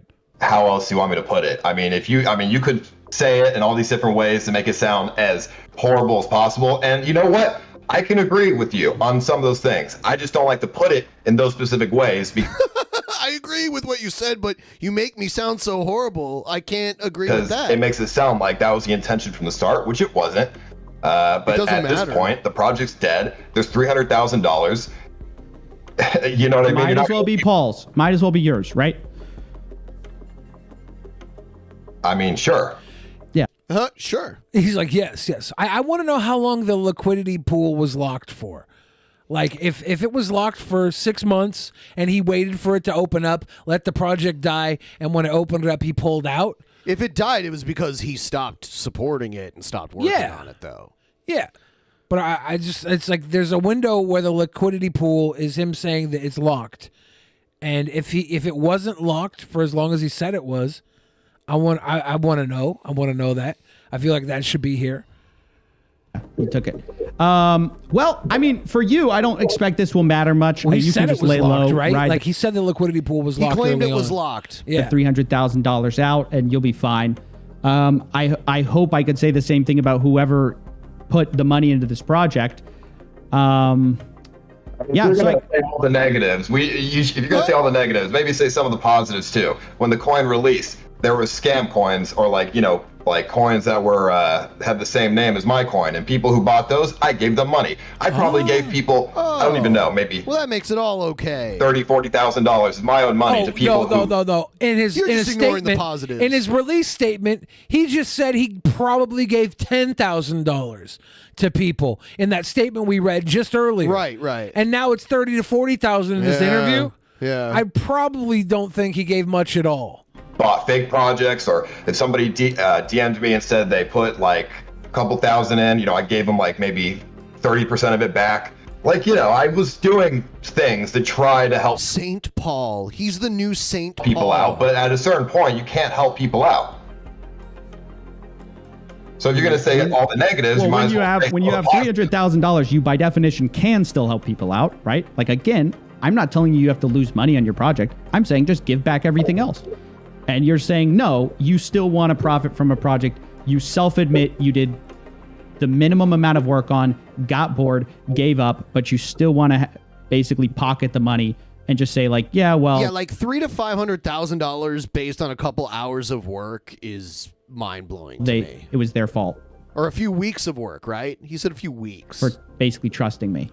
Well, that's how the best scams usually work. Anyways, we're running in circles. Lowest effort, biggest return. You're saying like I'm putting this in bad ways. I think it's shitty. So I mean, I'm just trying to recap. I just can't believe that nothing in this is like sparking a response that makes you feel bad, that would make you want to return this money, because it's very much within your he has no remorse. power to do so, and you and I both know that. So I don't know why you're acting like it has to end with like you being the bad guy here. That's not what I'm trying to do at all. I'm trying to Maybe he's already spent all the money. like get you to return the money, Or because maybe it's he's thinking about number one. Oh, he definitely 100% is. still available, and you could do that. So that's what I'm not understanding is I want to get to that point. I don't think we're going to get there. So I don't know what there is to talk about. If you want the answer, yeah, I could give the money back. It is within my power. But I'm going to look out for myself and not do that. I don't like know what else to say. That's just the most honest You could have like not said that at all. answer.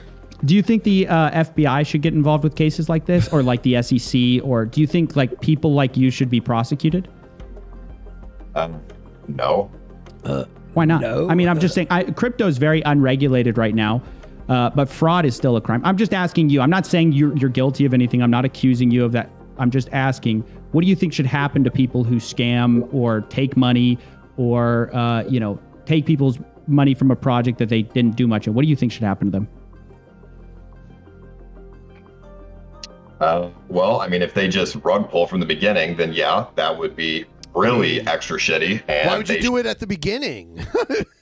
should probably face some kind of repercussions. Mm-hmm. You think like civil or like criminal? Well, since it's unregulated, I suppose civil. Mm-hmm. So people have gone to jail for crypto. I mean, that it still can be prosecuted as fraud. So it's actually like more of the He's like, oh shit.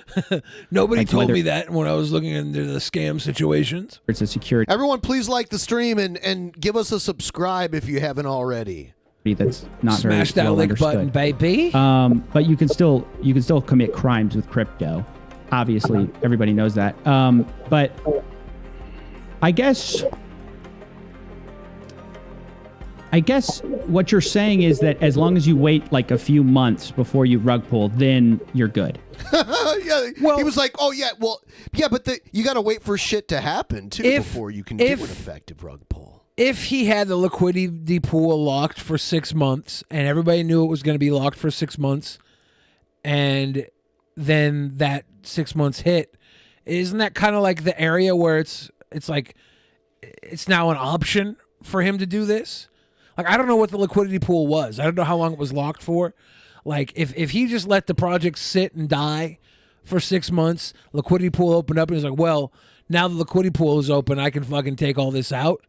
Like that's why you lock it in the first place, so this doesn't happen early on. Right. Well, you don't want it to happen, period. Well, you don't want it to the happen, liquidity period. of your token to be spent. But with your investors, you have the liquidity pool locked so that you can't do this. And so if he had it locked for 6 months, waited for it to unlock, and then emptied it, like, I could see why he's saying the investors should have known. But it's still fucking shitty and scummy. I want to know what that liquidity pool was set to. Like, where does the fraud come in exactly, right? Like, if he said he was going to have it locked for 6 months, waited the 6-7 months, and then ripped it out, is that still fraud? Like, we would need to get an attorney in here to give us their opinion. I just need someone in here who's willing to simp for me. Gave it a try. What's up, Keith It was Dickens? too stressful. I didn't want to do it. It was Pool's getting closed. too much, shit on it. And, the platform was scuffed and people weren't using it. People were finding glitches in it. And I just didn't want to deal with it. Scuffed. And that's really Your the last story. your last post in the Telegram was on the 30th of July. When did it launch? June. And when in June? Do you know? So you tried for like 2 months, or like a couple weeks. He tried for a couple weeks. Yeah, you can see whether or not a project's going to do well within a couple weeks based on the attitude of everyone. But you were saying long term. People were asking you about it. And you're like, nope, we're in this for the long haul. In the in the project. While he was maybe. How long is a couple weeks to him? Does he consider that a long time? Project. Okay. So you had good intentions for a couple weeks. Okay. I had good intentions for a while. I had personal stuff going on. Shortly after that happened. I didn't know he had personal stuff going on. Oh, no. Well, that excuses all of it. I'm glad his personal stuff got handled so he could get his 300K out. I had to take time off streaming. And then I just didn't want to deal with the stress of it. I mean, I don't really know what you're wanting me What do you want from me? He's very defensive now. to say. I don't know what do you want from me? You know what I mean? Like I'm telling I want you to return the money, but I think you're pretty determined on that, huh? Determined on what? I said I want you to return the money, but I guess you're pretty determined not to. I mean, there's risks involved with everything, right? Well, this isn't a matter of risk. This is just a matter of you making a decision to do the right thing. He's not going to do the right thing. No. Right. This is an ethical problem, and I agree. And I agree that it's not a good move in terms of ethics, but sometimes you have to look out for yourself. I saw this picture of Ice Poseidon someone made. It makes him look like scuffed Gollum. That's weird. Okay. All right. I think that's all I can. Would you rather me be honest, or would you rather me sit here and bullshit you and get nowhere? I mean, at least I'd rather you return the money. That's my ideal. Second is I'd rather you be honest. And third, bullshitting's the worst. So I guess we're somewhere in the middle here. But anyways, I did at the beginning help people get money back, but like I said, at a certain point, when it becomes like you said $30,000 or $40,000 back in this interview, and then you said $10,000 back in your official statement, and both times you said probably because you knew that number was a lie when you said 30 to 40 grand, then you knew that number was still questionable when you said 10 grand because you used probably both times. Some of the responsibility is on them, and I did feel bad. Don't try to justify this. This is insane. You can't try to justify this.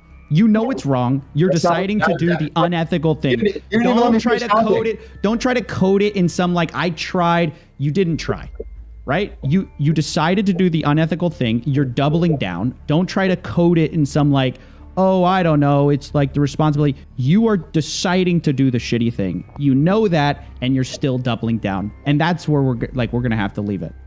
Yeah, I mean, I am doubling down. Do you not agree though? Some of the responsibility is on people who, if you're still holding something that's inactive for months, sure, okay, maybe they have faith in me, whatever, but that's not a good. That's your fans, dude. That's your fans. These are people who followed you since they were kids. They admire you. They look up to you. That's the people you're saying. Well, But that's he's their saying fault. one of the Like, top wallet holders only had 4 BNB in it anyway. So who cares, right? Who cares? If one fan only has 4 BNB in it, that means the most one fan's gonna lose is 4 BNB. And so all the others are losing much less. If they're real fans, they don't mind losing a couple BNB from me. BNB. They're fans. Now, if they're not real fans, then fuck them. Get scammed. Well, okay, first of all, the coin was a very niche part of my community. I didn't really advertise it to my entire whole community. He I made a fucking video advertised where it he to a held the niche man's part that hand for understands You held crypto. that guy's hand, and you promised them it wasn't going to be this way. I can't You know do- how many times I've held a woman's hand and I promised her I wasn't going to put it in her ass, and then while I was still holding her hand, it went up her ass? Look, I can deal with you being Scumbaggery. honest. I can't deal with like the trying to justify what you. I prefer like the honesty of like, yeah, I just I'm not trying to justify it, but you're saying that I'm trying to scam my entire fan base. That's not true. No, only part of them. There was No, I said your fans are the buyers. I didn't say your entire fan base. I said your fans are the ones who are holding the coin. So it's the diehard fans in your community. And my fans and crypto people, yes. Mm-hmm. Well, yeah, like I said, that's all really there is, I guess. Thanks for being. I do appreciate you being honest. I do believe you're extremely honest here. Why would he and I be do believe lying this about is, this? Yeah, one of the shittiest things I've seen in a while. I do believe you're extremely okay. honest. All right, And that's it. You suck. Thanks, man. All right, bye. Later. But bye later. I'm not going to play this whole video, but I noticed something. This is Ice Poseidon when he tried to get unbanned from Twitch, which, by the way, he was not unbanned. And I look at his hair here, and it reminds me of one of the goth kids on South Park's hair. He went all in on Mixer. He was trying to become Mixer because Twitch wouldn't unban him. And then Mixer went away. Yeah. Poor Ice Poseidon. You're a conformist, Ice Poseidon. Poor Ice Poseidon. Now we're going to move on to something else. Here's, hold on, what else should we do? Yeah, let's do this one. So, Alex Jones did like a David Pakman segment. You ever watch David Pakman? Not a lot. You ever no. seen him, though? Yeah. He was on DP a long time ago. Yeah. Check this out. Look at that. That is a frickin' predator right there. Oh. He thinks he's smarter than you, thinks he's better than you, and he's going to beat you, he thinks. Oh. Pac-Man never talked to the New World Order. Pac-Man never tried to get hired by the Kissinger Group because Pac-Man's a loser. He's a sellout. He's not a real man. Whoa. He's not a knight at the round table. He didn't actually have a real discussion with the power structure he worships. See, I said no to the evil power structure. Not because I was a hero, but because I had God. I had a connection to the infinite. I knew this was a failure. This was not good. I didn't join with God and justice because I was a good person. I did it because I had discernment and wanted to be with God. Well, that is Yeah, beautiful. I just thought that was interesting. And he's just like, Pac-Man, he doesn't have God on his side. Pac-Man eats the ghosts. He gets chased by the The ghost. Bohemian Grove. Then he gets the pellet Pac-Man. pill. He gets the cherry. Then he eats the ghost. There's not really much you can say about the rant, too. It's just a bunch of gibberish. He eats the ghost. He's the ghost. Let's watch this other thing. It's Groyper street interviews. Oh. Biggest turn on when they allow me to eat their ass and they can eat my ass. You like when they go? Oh, both ways. So what's your biggest turn on? What's your biggest turn on? Or maybe that's not what this is. I don't know what this is. Is this a Groyper? Height, 6 Maybe feet. he's And you have not. to be packing 8 inches if you are an athlete. My biggest turn on, take me on a date. Fat ass, tan I thought skin, someone said it Latina was, bitch. but I Big don't think booty it is. Latina This looks like bitches. Groyper's to me.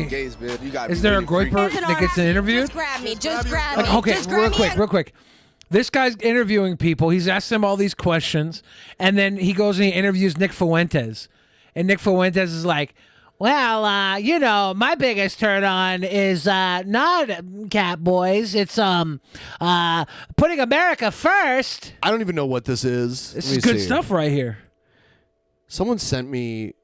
That's God. Catboy. That's Catboy dressed up as Catboy Cammy. Fucking. I don't know what this is. Hold on. I was gonna Final play Fantasy Soren. This. I was gonna play this. Starting to advance your talking points, but they aren't you. but they aren't sending you. The quality of the messenger matters. We can't settle for being boxed out by Populism Inc. because we're the only ones who uphold the standard. True. Well, that's why we are always Oh, the white hair guy is a Groyper? Well, necessary, who cares? because people can say whatever they want, but we are the ones holding the line. We are the right-wing flank of the whole thing. We're the only ones telling the truth. And I had this conversation with my mom today. She was telling me, she's like, you know, you got to soften your language. You got a lot of attention on you right now. You got to be careful about what you say. She's always giving me a hard time about this. And I told She's giving me a hard time. I think Mom, that's probably good advice. Mom, you don't know what it's like to be an internet shitlord. her, I said, look, I said, there are many, many people that get into politics with more right-wing views than they want to let on. And over time, they dilute their views and they soften their views to accommodate expectations from donors, employers, from their fans, from their audience, their bosses. I said, and that describes everybody that's in the right wing. We don't need any more people that have done that. That is the story of everybody or almost everybody in the right wing. People that are more right-wing than they let on, or they're grifters, but I'm talking specifically about people that are well-meaning, get into it with the best intentions. They're more right-wing or more out there. They're not real. They don't say what they really think. They constantly dilute, and over a period of time and over a series of sort of interconnecting allegiances and linkages, based on all the competing expectations of the people that they have to impress or appease or accommodate, their message becomes totally hollow and totally ineffective. And I said to my mom, I said, if I do that, then nobody's telling the truth. If we do that, then nobody's saying the full truth. Nobody is saying exactly what's out there. I'm still lost. I said, so He's saying to his mom that he doesn't want to be like every other political analyst. He's definitely not a grifter. He's got to tell the truth, Mom. To tell the truth, I got to say cussers and say I want to fuck a cat boy. We need to say the real thing. I mean, we can soften the language in the sense, maybe be less vulgar, be less provocative. But we have to say what we mean, because if we don't, nobody else is going to do that. We have to say what Nobody we else is mean, and doing that's that why right I now. said Cookie Monster instead of what I really meant. No. And if we're not doing it, then nobody will be doing it. And somebody needs to be telling the truth. You've got lefties out there saying what they believe. You've got lefties out there dragging the country to the left at an accelerating pace. And who's doing that on the right? Who is the rightward flank of the institutions? It doesn't exist. Who's out there exerting pressure from a real, To be fair, authentic... though, the Democrats are doing a whole lot to drag America to the center. There's a ton of fucking liberals that are out there that are trying to make us further to the left and more progressive. But the real Democratic Party is just like more falling in line than anything. It's disgusting how the actual party works compared to the people that are powering it right now. reactionary position on the right-wing movement. Nobody's doing that. I'm willing to do that. It's not, it is something that is controversial. It's something it's third rail. For some people, it's offensive or unpopular, but somebody's got to do it. I'm willing to be the right-wing AOC. I'm willing to be the right-wing, whatever you want to call it. I'm willing to be the rightward flank that is going to... AOC, I mean, she's a Democrat. She's not far left. I mean, maybe she's far left for the position she's in, but that doesn't mean much, right? Well, she definitely champions a lot of far left stuff to the point that when she got on board with that Israel, Nancy Pelosi Nancy Pelosi told her what to do, and she got on board with Nancy Pelosi, and her constituents that supported her kind of looked at her a little differently after that. That's how far left she was, that she can't fall in line with the party and not get critique for it. These people and prevent them from sliding further to the left and drag them to the right. I recognize that maybe I won't cross the finish line. I recognize that maybe I won't be the guy that's going to be the president or whatever. Yeah, Steve 1758 said the center is 80s Reagan right, and that's really what all of politics is. You looked at the influence of George Herbert Walker Bush and his ranks going growing up in the CIA, you look at, they were building towards 80s Reagan era for a decade or two prior to that. And then the decades afterwards have been them following the Reagan plan with little variation. This illusion that we're much further different than that. That was the goal, and that has been the goal post this entire time. Both parties kind of keep within that realm. We go a little to the side here for, I don't know, gay rights, then take them away with trans rights, then give them back and play patty cake with small wedge issues going back and forth. But it's all the Reaganomics. By the way, the poll that we took, illegal won by far. That's illegal. Yeah. Moloch in a bikini. Yeah, but like they were saying, it's unregulated. The legality of it is probably going to be getting him on a possible fraud charge. Ever. But I am fulfilling a role that is necessary. And it may not be the most popular thing, and it's not the thing that's going to make the most money or anything, and it's not easy. But I'm the guy that's doing a damn good job at it. Pulling Isn't it a these damn people good to job, the right. Nick? And you could see the proof of the pudding Yeah, you're doing such a good job. You're going to have to testify in front of Congress. is there. It's in the eating. It's right there. That's the expression. I hate when people say the proof is in the pudding, because the expression is the proof of the pudding is in the eating. But it's the proof is the fact in the that we're pudding, winning. but the roof is Charlie in the Kirk jello. went from socialism sucks to Cosbyisms. actually culture war is a bigger threat than socialism. He went from America. I heard there's a Cosby documentary that came out recently. Have you seen anything about that? Nope. I kind of want to look into that. We should look into that on the show. Ideas to America's our home. And Tucker went from his usual stuff to nationalism for me, but not for thee. So we're having, in effect, we're bringing the right further to the right. We're out there saying, no, we won't accept Caitlyn Jenner. We won't accept these economic opportunity zones and all this bullshit left-wing pandering to BLM. We won't accept trans, LGBT, abortion, foreign war. We won't accept legal immigration. No. We are going to draw a hard line, and we're going to demand that right-wing representatives are going to be held accountable to a right-wing standard. And how many right-wing representatives have been held accountable because of Nick? You can say you're doing a damn good job. You compare yourself to AOC. AOC's in office. Like whether or not she's pushing that far progressively left from her position or not, she's at least in the game. Like, what are you doing? Where are your points? He's just a your kid points on the internet in a suit. Yeah, is he swaying? Is he swaying elections? Is that what he's doing? He's saying he's doing a damn good job. Where is the damn good job? He's like the racist review bra, basically. Dude, I love Review Bra. I would not love him if he was racist, unless he was funny racist. Like if he was eating Taco Bell and he was just making racist slurs while eating the Taco Bell. There's like... Yeah, but that's not... Nick Fuentes doesn't necessarily make slurs. I mean, he's gotten caught a couple I'm just trying times. to think of how I would like a racist Review Bra. So yeah, so we are still necessary. Just because mainstream people are coming over does not mean that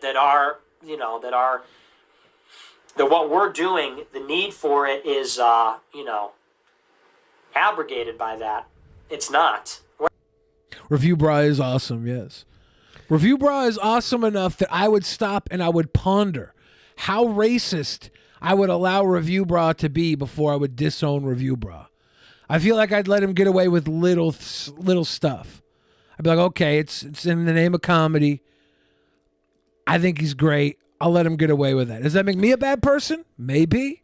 Here's Trumpster Bob on the show Kermit and Friends meeting someone named Aunt Carol, who I believe Aunt Carol's, yeah, she's like a Kermit and Friends regular. Might be like a drag queen or something. Well, I mean, we don't know. I know Nick would support I do her. get action here and there, but it's I spread it around. It seems like a character. I don't know. like I to spread think around this is the a real love. person. I'm not very picky, as you can tell. I see some of the people commenting that T-Boz, he wants to do something with my butthole. I'm all for it. Just bring it on. Really? That's You're what the I'm saying. only one that ever agreed to that. Other than Bob, Joe. did you hear that? Aunt Carol, she's down for whatever. Yeah, that's cool. You need to get on the Discord for KF, and then I'll send you the invite to my Discord, and we can do it on either one of the We gonna Discords. do Really. a butthole challenge. I love how he jumps at the chance. He's like, look, you get on Discord, I'll log in with you, we'll get in there, we'll stay on camera, we'll look at each other's buttholes for 55 minutes. You'll pucker, I'll pucker, we'll make sure none of us hiding a golf ball in there. And if we will slide an egg in there, and if we can crush the egg with our sphincter and then shit out an omelet, we will know you have passed the butthole challenge. That's the butthole egg challenge. That's called the egg beater challenge. Oh my God, I would love to do it on Discord. Yeah, you just send everybody the butt cheeks, and everybody gets to comment on your, your beautiful butt hole, and I'll do the same thing, and then we just, Oh my like God, that. Bob, I'd love to see a butthole. This is great. This Well, is I such got a virgin butthole. I'm a straight guy, and you're obviously not. But people, they like that kind of thing. Yeah, she's a straight woman, obviously. I got the Drunken Peasants want to challenge me after the show, so we'll see if that goes through or not. They usually cower out. Was this the night where later on he came on and showed his butt to Joe? Did he show his butt to Joe? Or no, Joe showed his butt to Bob. Joe gave That's what happened. Joe entered the butthole. Yeah. I didn't want to spoil this, Ben. Earlier, you were saying this is a character, Aunt Carol. That's Joe. That'd be hilarious. Joe's Oh, wearing a listen, and dress and a Carol, wig. she's straight. Well, I do go for some of the, I did have that experience with some women, but I go, and Carol's pansexual. She does it all. She goes top, bottom, left, right, up, down, everywhere. So Wow. I'm excited. I was impressed. Wow. Let me ask you this question.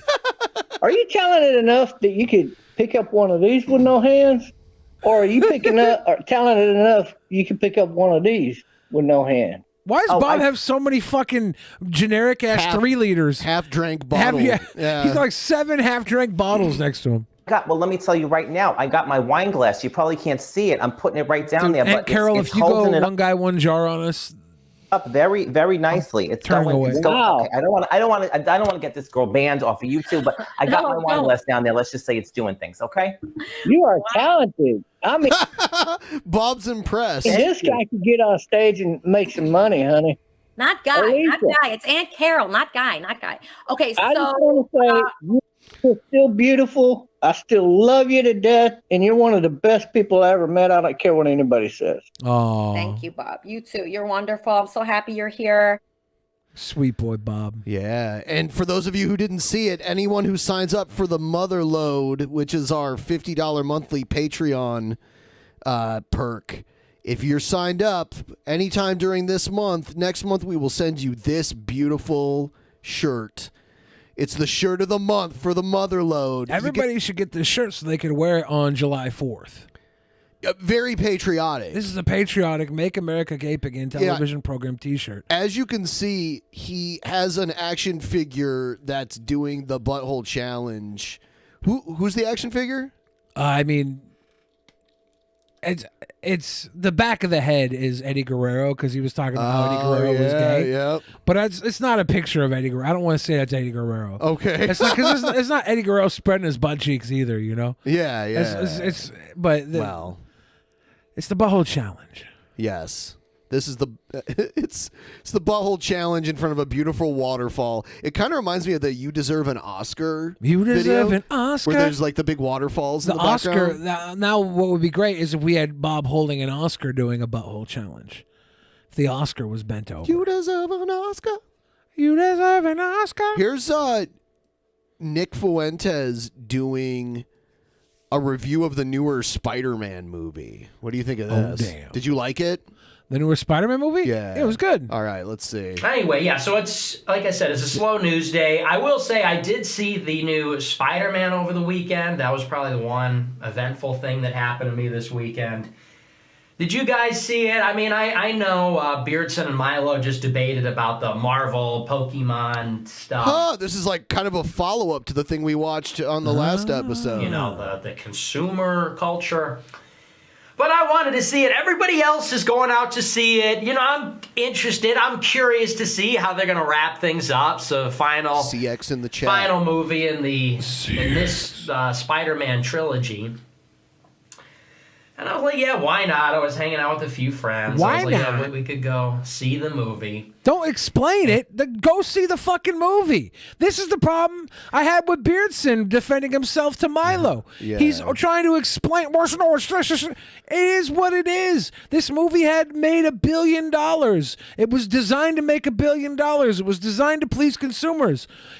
Was it an enjoyable movie? Yes. Did it play into not just this trilogy, but the entire history of Spider-Man cinema as we know it in the last 20 years and nod to everything in a way that was respectable and interesting? Yeah. You're so passionate about this stuff. Of course, because here's one thing I'll do. I'll sit with Milo, and I'm actually inviting Milo to be on the show. Okay, go ahead. Milo Bring him back. Yamalopoulos. You and I both starred in the Pharma Bro movie that is hit Hulu over the last month and done huge numbers on Hulu. Milo Yamalopoulos. I welcome you back to Drunken Peasants, where we will totally didn't ruin your career. Yeah, we will reinvigorate your career. Yeah. Now that you're a straight You're ready for man. your comeback. It ended here. The new beginning will be here. Now that you're a straight man, I'm going to spend the entire episode no gay Billy. We can bring Bob on and they can do the butthole That was check. disappointing, honestly. It was I was going to disappointing. dive into this whole review, but honestly, it is exactly what you expected. I mean, we go in, we see the movie. I'm not going to spoil it or anything if Thank you even you, care Nick. about that. Thank you. Maybe you guys don't even care about the movie at all. Maybe you don't Thank you didn't even see it. But I was one of the goofballs that was like, we got to see it opening weekend. I didn't want to get it spoiled, honestly. Maybe that sounds cringe, but... Cute Nick. I'm so sad that you were let down, cute Nick. Want to get it spoiled. So I was avoiding TikTok. I was avoiding social media. I'm like, we got to see it this weekend, because if we don't, it's going to be spoiled. If I do the show on Monday, someone's going to spoil it in the super chats, or I'm going to see it on TikTok. I'm going to see it somewhere. He was very concerned. So we saw it, and it was just another Marvel movie. They're all the same. These movies suck. Nothing is good anymore. I'm just sick of it. We don't live in the real world. We live in a fake world. Okay, red pill moment. I know it's not groundbreaking, but seriously, red pill moment. Movies are fake. What I don't understand what he's trying to say. What, you want your movies to be real? I think he's saying his favorite. That wasn't the real Spider-Man. His favorite comic book hero was Red Skull. Definitely. You know, based on Jordan Peterson. Because you watch this movie. Remember that? And it's all fan service. It's just as much of a product as opposed to, art as McDonald's or Disney World. It is Disney World. It was made by Disney. Again, hot take, I know. But you watch these movies, these are the only big movies they make anymore. These are the only blockbusters. It's not true, but they're so popular that they just keep churning them out. Yeah, you can't forget the America First, right? And the way they want to put America First is family first. One of the biggest blockbuster franchises is all about family. It's Fast and the Furious. Cars and family. That should be the America First superhero film. But you don't want to go watch that, Nick, because Dom Toretto is too daddy for you. You need a little leotard Spider Boy in a cat suit. With some exceptions, it's these big, huge sci-fi, CGI, Disney movies, and they're all exactly the same. Hey, I'll tell you what. The day that those stop churning profits, consistently, they'll stop making them. Otherwise, why would they change a formula that works? I don't totally agree. I agree to some degree there's a formula that they use a lot, but it keeps working. Well, I think even if they stop making money, I think they'll still make them. They'll just scale back how many of them they make and, I would say and overall, the level of them. I mean, if it just totally tanked one day and there was no interest, they would stop making them. But there's always I know you don't want to live interest. in a world where that doesn't happen because you're so passionate about them, but Well, their characters, their stories. There's always going to be some interest in them. There was a they'll time still when make they them. didn't exist, and they could, and that could happen again. Star Wars movies are the same. The They still Marvel have movies are the same. TV shows based off of them and stuff. They're going to always be a part of culture, whether or not they're the #1 box office draw. There may be a time where there are no Marvel movies. I don't see it happening anytime soon, but it could. Yeah. Why are all action movies sci-fi movies now? Have you ever sci-fi? I wouldn't call. I mean, there's sci-fi elements to the Marvel universe, but Marvel is not. I wouldn't say. Oh, that's maybe Guardians of the Galaxy is kind of sci-fi. Realize that. You know. Well, I think trailer Spider-Man for is every science movie that you- fiction in a way. I mean, to a degree, yeah. You see, They're it's talking about always the mutations and stuff and X-Men. is video game, Halo, Call of Duty, Infinite Warfare. That's every movie now. They all have a sci-fi element. It's all turned into like Star Trek 2015 stuff. Really And quick, Helium Wolf 66 says Billy coping. I'm not coping. Look at the history of movies. Marvel movies existed when they weren't making tons of money. Like they'll still keep telling these stories in cinema. They just won't be in the same way we see them now. Obviously, they existed and they were few and far between. But also back then, like movie budgets are so different now. The cost of these movies, the only thing that justifies it is the enormous profit. But they could give a movie $1 million budget and still make a superhero movie with a $1 million budget compared to the $300 million budget they're giving them now. It wouldn't be as great, but the audience that's there will make money, right? A $1 million Spider-Man movie. I'm speaking a totally hypothetical scenario where in that hypothetical scenario, Marvel movies. Almost no Marvel movies are churning a profit. There's a loss for everyone because there's no more interest. And in that hypothetical scenario, they would stop making them. Maybe they'd try it again someday, but they wouldn't continue to make them as we know them today. No, obviously not as we know them today. They exist now as we know them today because they're a juggernaut force. But they'll still make the movies in other ways. The characters are going to be there with us, and they were there with us when they were making Nick Fury and the Roger Corman Fantastic Four. They were always there with us in a way. We loved the fucking Incredible Hulk when it was a green guy that was painted. Same style too, which is to say that it has no style. It's all the same Reddit humor, the same quippy jokes, never allowing an emotional moment to land. It's always got to be. That's not true at all. Like, there was tons of emotional moments in that film. Like, did it not land with you because you lack emotion in these situations? Did they not land with you because you can't identify as a hero, Nick? There were tons of emotional moments in Spider-Man. I've seen it 3 times in theaters now, and these emotional moments hit hard. Like to say that they're not there. I haven't seen it, so I can't comment. You're wrong. Relieved with again some sitcom tier joke, lowest common denominator type stuff. And that's what these Marvel movies are. It's just like cheap garbage. And they know that it's not supposed to be like an Academy Award-winning Best Picture when they make it. But this is the thing. You know, there is Academy Award-winning actors in these movies. Yeah, and I think Black Panther won. Did it win Best Picture? It was nominated, but the actor might have. Yeah. Yeah, so it does happen, but it does that's not what they make them for. It's not supposed to be this artistic thing. It's supposed to be like a movie that's popular that people want to watch, and they're going to pander to the audience. They're going to go there's going to be sitcom level humor. That's not necessarily a bad thing. It's got a formula because this is a one company releasing these movies, and they have to have this feeling. They have to have this shared formulaic feeling for the movies because they're tying them all together.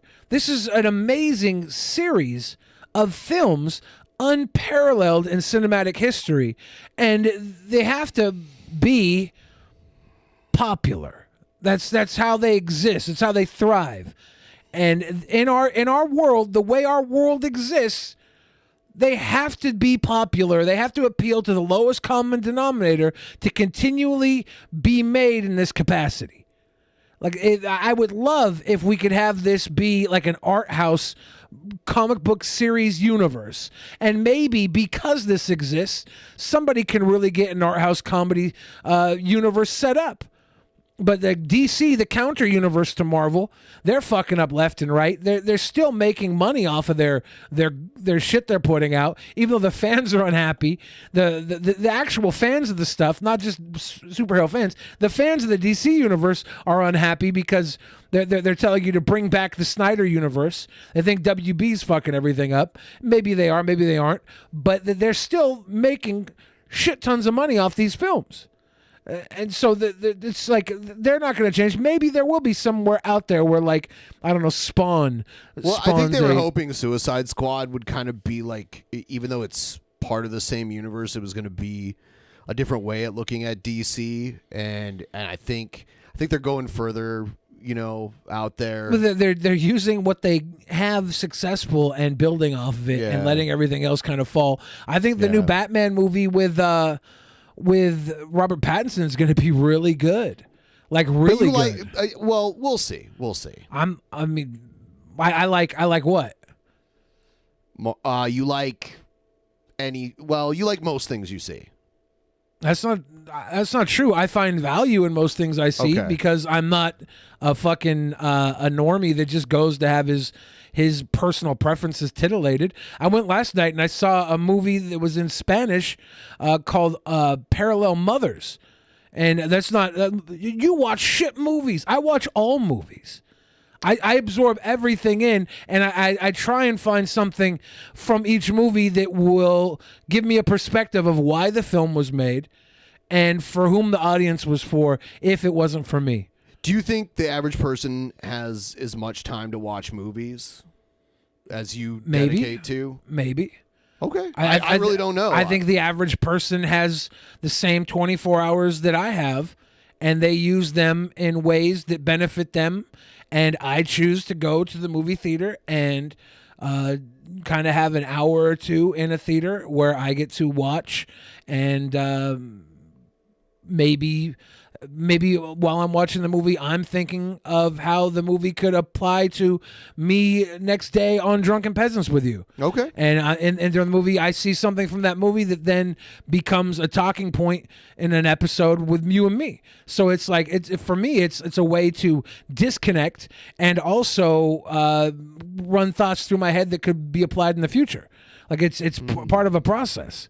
Can create cheap garbage, rely on gimmicks, rely on nostalgia from an era when people did make things, and just use that as a crutch, and people will go out there, they will spend their money, like me, like an idiot. They will go out there, they will pay for their garbage, they will line up at the trough, they will stick their big fat pig snouts in, and they will... I want to address them... someone in the chat, they keep saying the movies are for kindergartners. That's just ridiculous. I mean... The superhero movies? Yeah. Well, they've been saying it forever. They're like, you like kids movies. They keep spamming the same shit over and over and over again. I mean, it's not... The majority of people seeing these movies aren't kindergarten. Yeah, and when I was in kindergarten, I watched Total Recall. I saw 3 alien tits, and I loved it. Yeah. Like, it's anything is for anybody. This movie in particular is sold to impress kindergartners as well as 40-year-old neckbeard virgins who were raised on comic books instead of Playboy and never had a sex. It's there to impress 90-year-old people who like to go to the cinema and see movie magic the same way they would watch Buster Keaton. These movies are to impress the most people possible, and it's literally, there's a science. There's a science to doing so, to the point where you got Disney, you got Hollywood, you got them working with DARPA and studying the way that human beings react to things visually so they can perfect the way a butt jiggles in a superhero movie. To know just the amount of jiggle that Miss Incredible's ass should jiggle to keep the parents watching as much as the kids. This all goes into this stuff. Couple it all up, and then they'll go roll Raw around in the Cam mud, 16 millimeter says, debate me, Billy. Let's go. On what?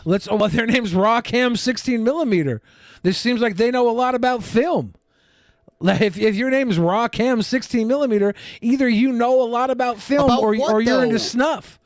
So well, obviously, there's a debate about film. That's what Spider-Man is.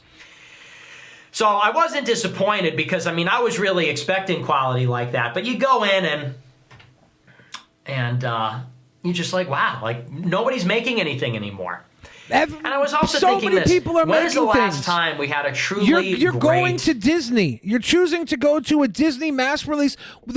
You're choosing to go to one of the biggest earning films of all time, and easily the biggest earning film post-pandemic. Like, that's what you're choosing to go to.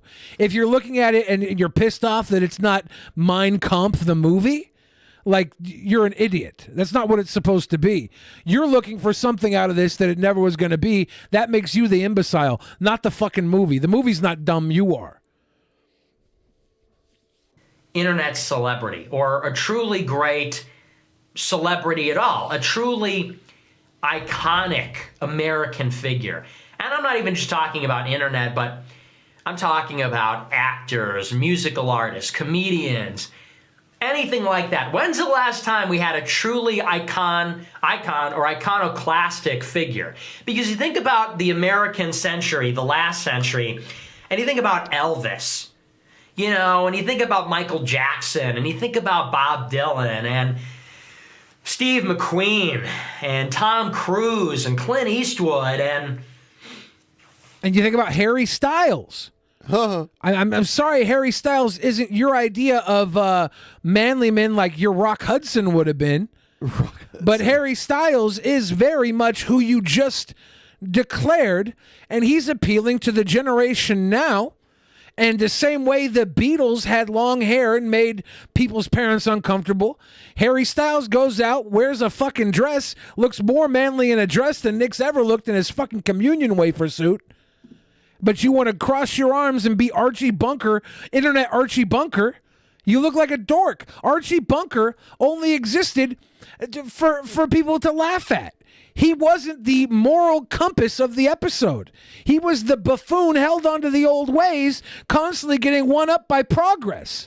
You looked at him and you thought he was the man's man. You thought he was John Wayne, holding up for the old. That's because you saw it from your dumbass little point of view. This guy wants to debate you. Yeah. In a cinematic debate. Yeah. In the role of a lifetime. He's sending me DMs, so you want to talk to him or what? Yeah, is he on Discord? Yeah, so in the Drunken Peasants Discord person, jump into the waiting room. Or actually, no, go into the general voice. Go into general voice, and I'll pull you in. Pete Ard says, well, to be honest, I don't think the rest of America saw Archie Bunker that way, Billy. I mean, that's definitely the character was written that way. He was written to be the buffoon. The rest of America, I think that they held on to what they held on to from his character. He was supposed to be very bigoted, too. But he was a bigot, but he was always getting foiled. If you watch any of those episodes, he was always getting one up by progress. That's the only reason that show was allowed on TV. That's the only reason the show was made. Right. And some people saw it and they didn't hold on to the morals of the story because they were so held on to the fact that, yeah, Archie Bunker says it like it is. You were blind to what it was actually saying. You weren't seeing the work. General voice person who wants to debate. Like, I'm waiting for you. Oh, he Congasm says, can I debate Billy on how he used to be hardcore on the net and then went soft? No, you can't, you imbecile. They've been complaining about that forever. All they do is complain. I banned them from my Discord, and if you want to debate, go debate in my Discord where you're banned from. Pussy!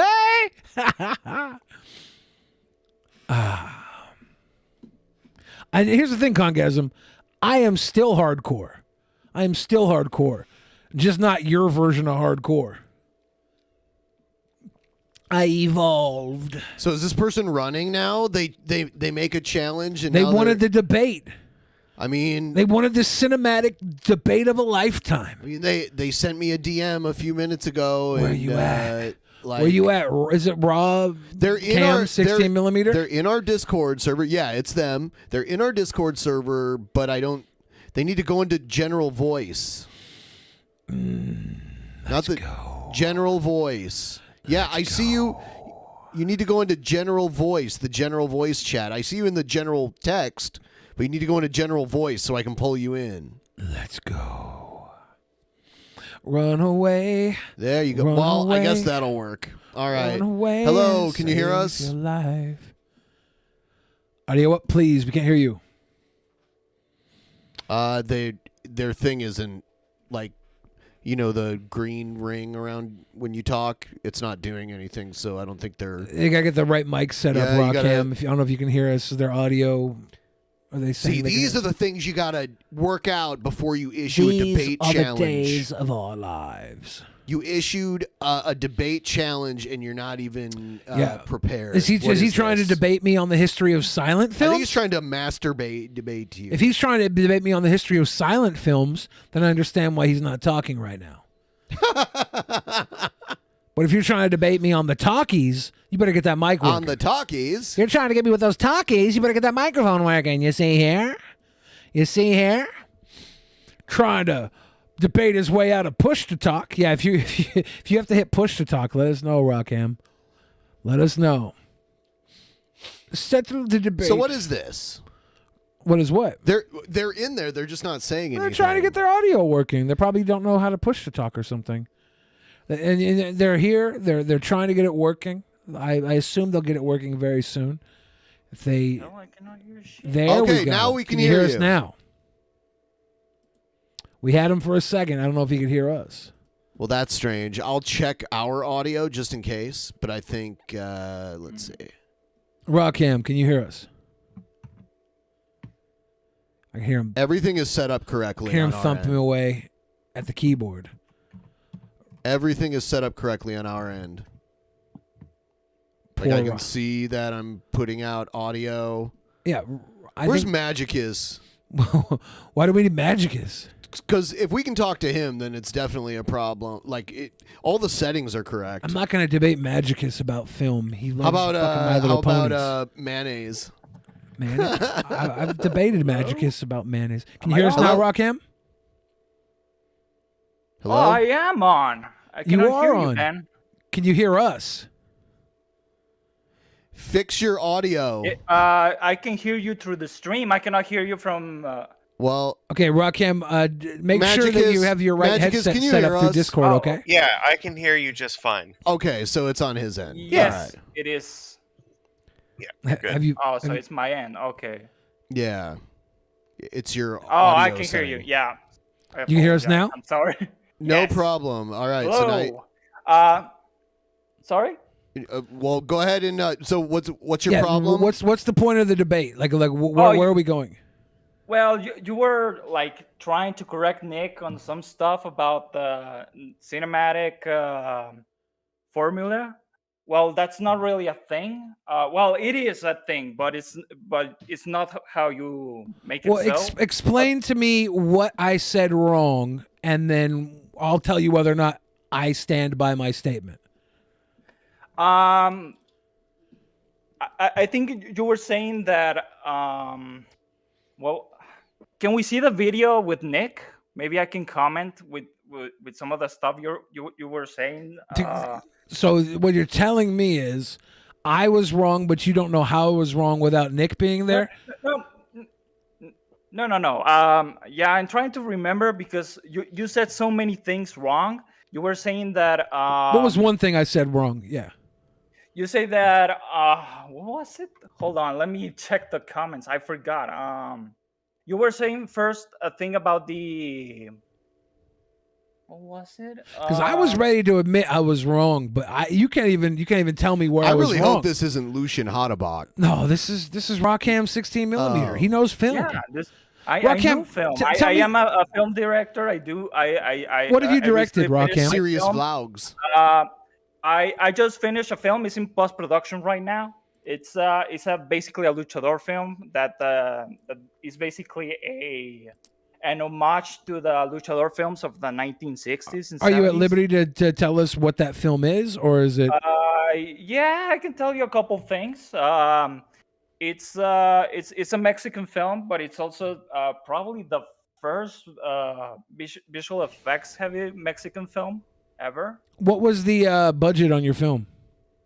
My budget on the film was around 150,000 pesos, which is like regular budget here in Mexico. It is low 150,000 budget, but pesos? yeah, it's about like almost That's about Five, six- 7,500 United States dollars. It's about, yeah, like $8,000, $9,000. Yeah, I wanted to debate Billy about the stuff he was saying about the about his comments on the Nick Fuentes reaction he was saying. Yeah, well, I was saying that the Spider-Man movie is set up to appeal to the lowest common denominator. So we're going to try to appeal to the kindergartners. We're going to try and appeal to the grandparents that are bringing their children there. Like, Well, was I that did wrong? agree with I did agree with Ben. It's not really intended for toddlers or kindergartens. I mean, I guess they can watch those films. I did when the first Spider-Man came out with Tommy Maguire. Yeah, all these superhero movies are intended to appeal to like school kids, right? Like they are made.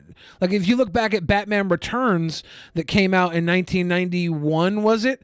They had Happy Meal toys, and they were selling birthday party supplies with Oswald Cobblepot for mayor printed on them. Right? I mean, I agree that that film basically is trying to sell toys. Well, I imagine he's also trying to make money off the movie, but I'm sure that that's a big part of the marketing of the film. You know, selling toys. Of course, they're trying to aim at children or younger kids. Of course, that's so. So now you're saying that they're not, but they are, right? So what are you saying?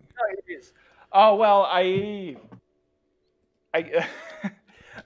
you were saying a thing about something that you mentioned while commenting on the Nick Fuentes video. That basically, I think he said something about about the emotional impact that those films create. He said these films didn't have any emotions in them; they were emotionless. I did agree with Nick Fuentes there because if you watch something like, for example, the Guardians of the Galaxy films, they usually undercut their emotional impact with a laugh or with a funny Yes, joke they do, but that doesn't mean that the emotional impact doesn't deliver where it's supposed to deliver. They cut it off with a laugh because it's not supposed to be the type of movie that you leave the theater depressed in, right? They have to hit you with that emotional impact, and then it's literally a roller coaster of emotions, right? They don't want you feeling bad like they would if after you watch Schindler's List. Right? No, but the thing is, if you undercut a moment, an important emotional moment in the film with a joke, you're basically not taking yourself seriously, and that's that. In terms of cinematic, Why do you think there's only one way? Why do you think there's only one way to evoke emotion then? Usually is letting the emotion set in. But usually the Marvel Usually you would let the emotions sit in, and I think that here with the emotions in the Marvel superhero setting, just having these emotions evoked is pushing enough the boundary of when you go to a superhero film. You don't go to a superhero film, you don't go to a blockbuster expecting to have your heartstrings pulled at, right? Oh, like and why I think. Not? Because you go there to see someone kick butt. You want to go there to see the hero story, and this is in general. And then when you do go there for that, and then they leave you with the Thanos snap moment at the end of Infinity War, they let that carry. They carried that to credits, and that was more powerful. That was so much more powerful because of the formula they had built in the universe, where they're going to lead you up with laughter. The only Marvel films that I think that they do that is on the Russo directed films, mainly like Captain America and Winter Soldier and the Infinity War and Endgame. The Russo brothers usually do that, but if you see the rest of the Marvel Have you films, seen the new Spider-Man? Yes, I did see the new Spider-Man. And you didn't think there was enough time for the emotional hang after the big emotional bang in that? You think they went too soon into humor? They didn't play through that. They didn't allow the characters to feel and process.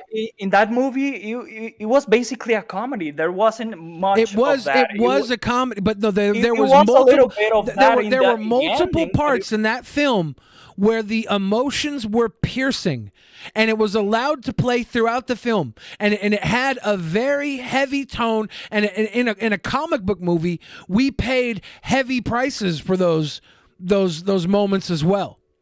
Do you not agree with that?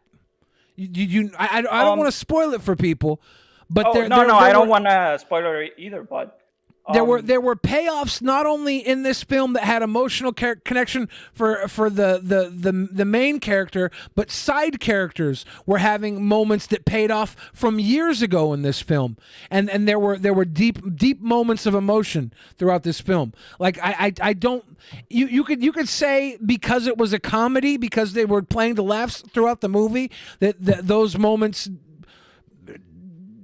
like don't have as much impact. And I think they don't need to have the impact where you leave yourself walking away like you would at the end of the Russo brothers' Infinity War. And I don't think that has to have the same amount of impact. I think we have a huge amount of impact, though, at the end of this film, looking at the consequences of the choices Spider-Man had to make in this film. I think we are left with a darkness and a questioning of how much sacrifice was made. Billy. I think that film had a big problem. Because it usually focused in the secondary characters. There wasn't enough focus on the main character. In this case, was the Tom Holland character. You don't think there was enough focus on Tom Holland? In terms of the emotional aspect, not really. We usually see his reaction in what's going on, but usually they don't let it set in, because it's usually interrupted by a action scene or a joke or a I think that the big moment here, the big emotional moment of this film, had a huge amount of time to play out afterwards, and we did go into comedy scenes, and then we came back to it, and we saw that it was still reeling, and we saw that it had to be worked out. It had to be worked throughout the movie, even while he had to go back and fight and push, and he had to choose, and he had to lose throughout the film multiple times. But I guess it's not as deep as some other movies could be, because it is a fucking superhero movie. You saying that these things don't exist? No, I feel like either you're missing something. No. This film relies so much in the other films. They just don't focus enough on development on the action film we're watching. They usually I disagree. say, okay, we have developed this character, but you have to see like the previous film. You should. This is the third movie in a trilogy. This film. We will have here. We have the previous Spider-Man. Let's focus on the previous Spider-Man, and let's have this is the third movie in a trilogy. And it's not it is affecting multiple other films outside the trilogy as well. So you could say that, but then you're saying that the movie's not self-contained. But these Marvel films are never 100% self-contained. They deliver and they build on the entire breadth of movies that are. The first ones they did. Believe it or not, the first films. They were made by Paramount. Disney had nothing to do with those films, and usually those Disney had better structured. Marvel Studios made Iron Man. They made Iron Man 2. The only thing was it Universal that had their hand on Paramount Pictures, by the way. It was co-produced. It was they started Marvel. But Marvel was the house that put it out. Paramount. They gave them the resources. And of course, the earlier movies are not going to be referencing movies prior to them. And they're not going to be. They were all building towards the future, though. But this was the beginning, so they couldn't reference prior. Like the entire point of this is that they're going to reference as they go on. They're going to reward you for watching every single one. They're just referencing things on comic books and things from previous films. from a completely different films. Well, They're seeing as bringing how in films from that had nothing to do with that studio at the time. But they have everything to do with the future of the studio. These Spider-Man movies have always been a turning point through the next phases of the movie. We had the Spider-Man was the very first movie. The last one, the second Spider-Man in this trilogy, was the first movie after the Thanos Endgame. It was the first one after Endgame, and the other one was the first one after the Civil War, right? Far From Home was a complete waste of time. It was absolutely terrible. Really? Yes. Well, I think it was terrible. I think you're wrong. We don't learn nothing new from Spider-Man. We just all that happens is we get this really, really clumsy plot that has like that cheats the audience completely with Mysterio. It creates thousands of plot holes. That movie was absolutely. Is it plot holes?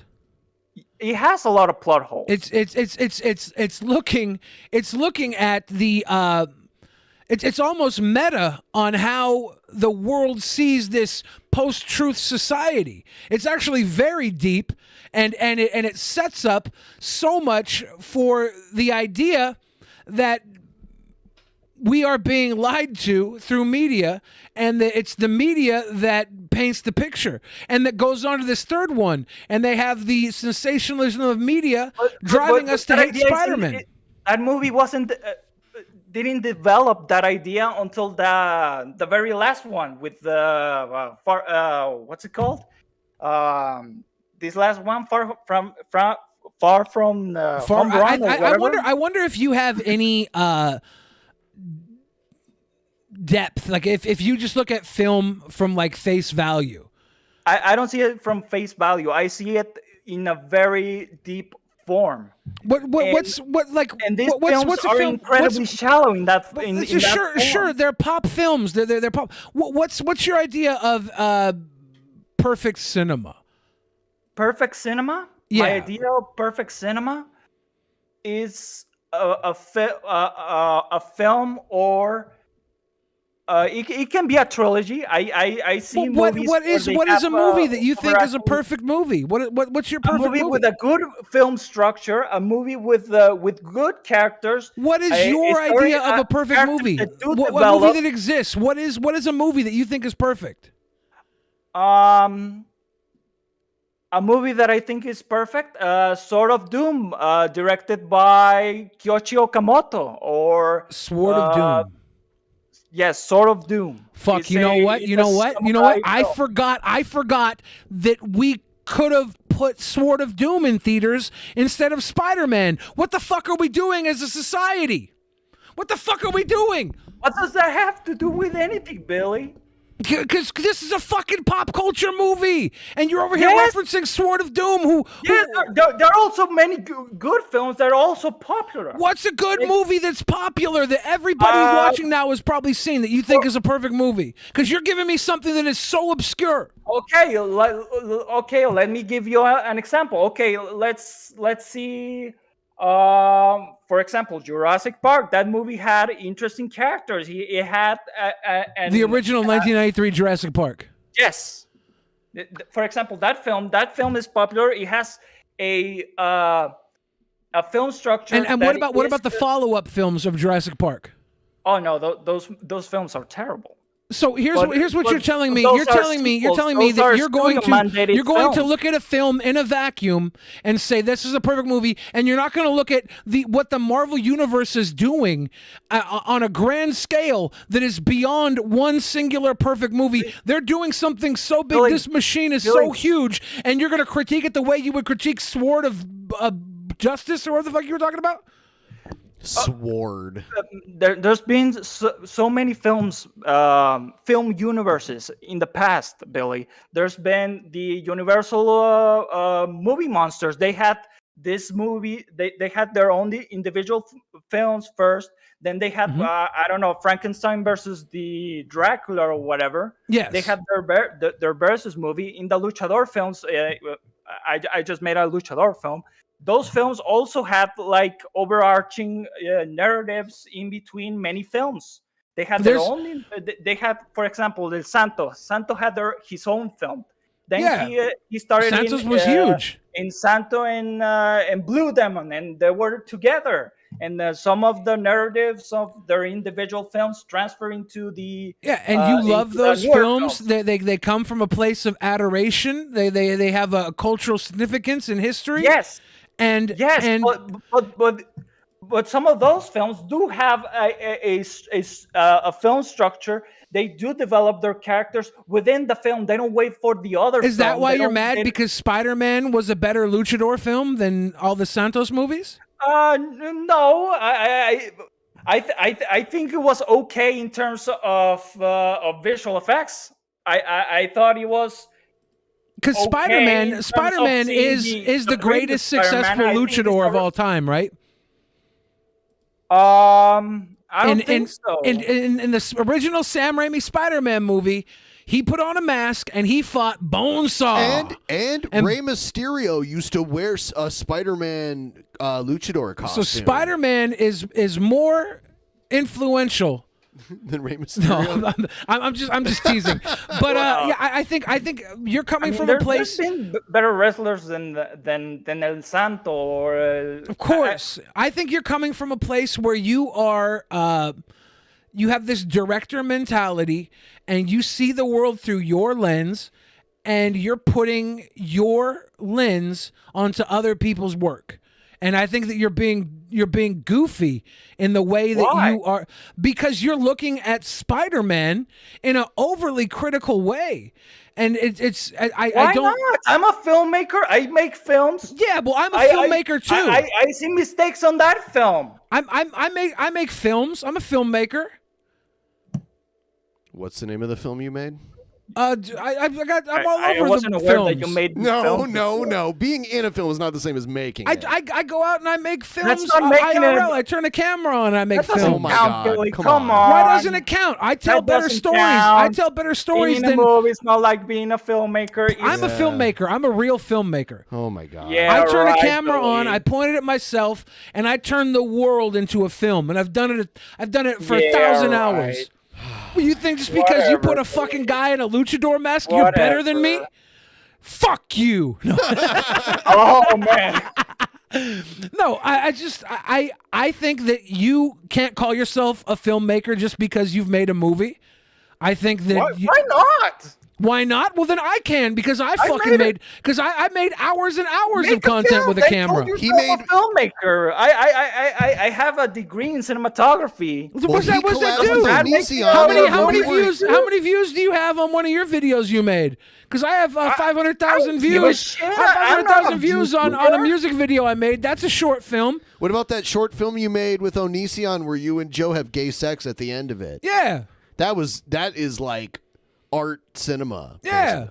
I'm being facetious. I do cinema verite. no. I do cinema verite on a high degree, worldwide, traveling throughout the world. My videos have been seen and enjoyed, and I've made more money off of my films than you spent to make your movie.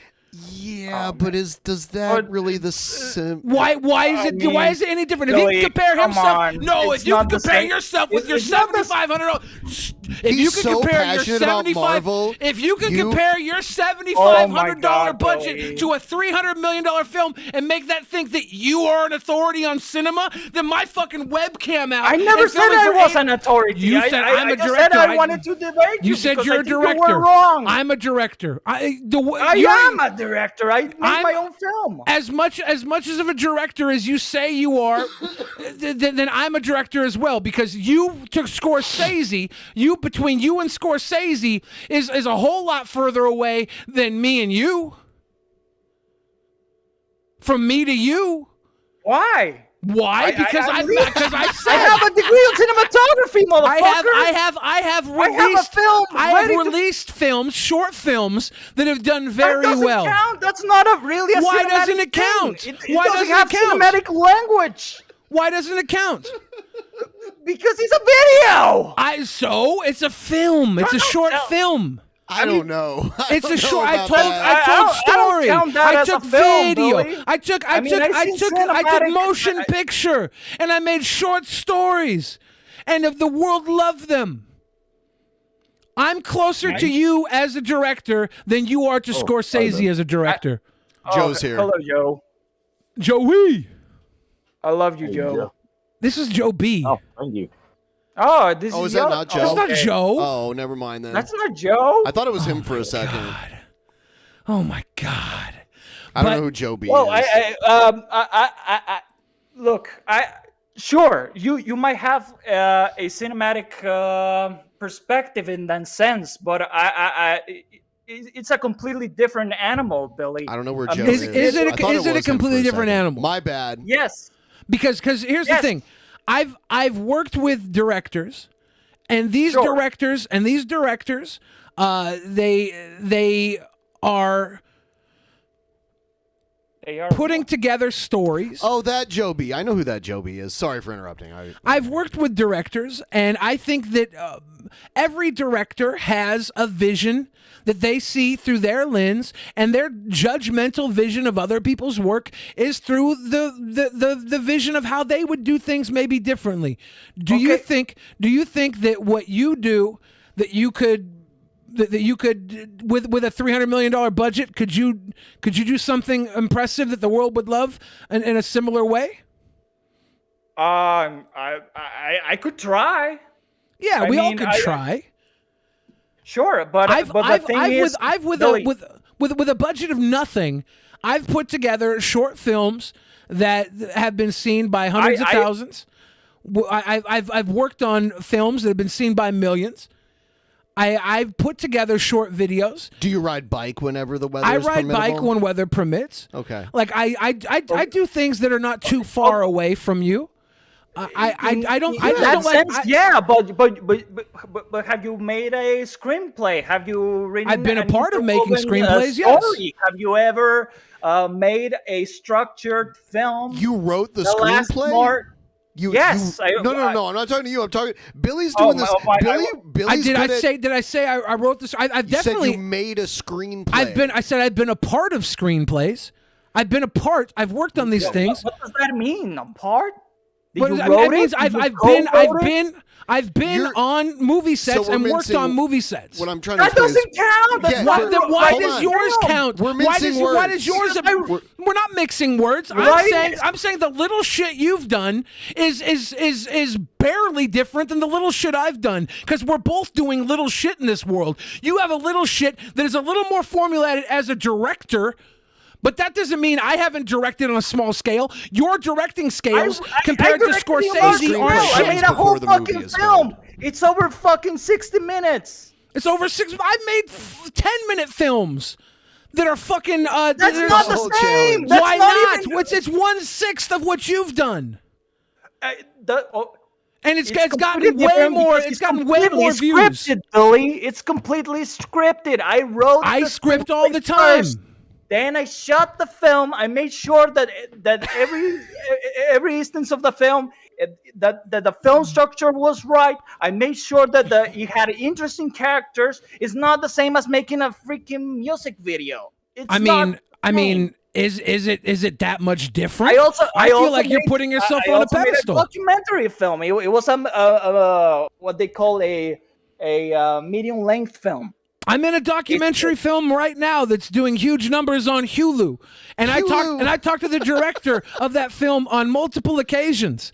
And you know what he's done? You know what he's done? He's working on the next project. It's a struggle. It's all these people that work on films, they don't amount to anything at the end of the day, right? Like, how many people you think is going to watch your film? There's been a lot. How many people you think is going to watch your film? I don't know. A realistic high estimate. How many do you think? I mean, my film is gonna go to 3 festivals. It's gonna go to Morelia Festival. It's gonna go to Guadalajara Film Festival. It's gonna go to. I don't think it's gonna go to the festival in my city because it's not. So I hope it does. Various parts of Mexico, right? It's also going to Japan. Is going to be on like 3 or 4 festivals in Japan. So probably like what, 5,000, 10,000 people maybe.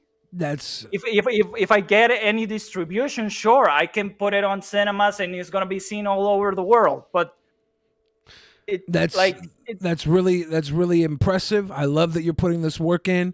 I don't think it makes you an authority. The fact that you couldn't come at me with anything direct, you wanted to talk. We sat you down to talk. You had to pull back to go talk. You said play the Nick Billy. Fuentes You video. are not a filmmaker. I am a filmmaper.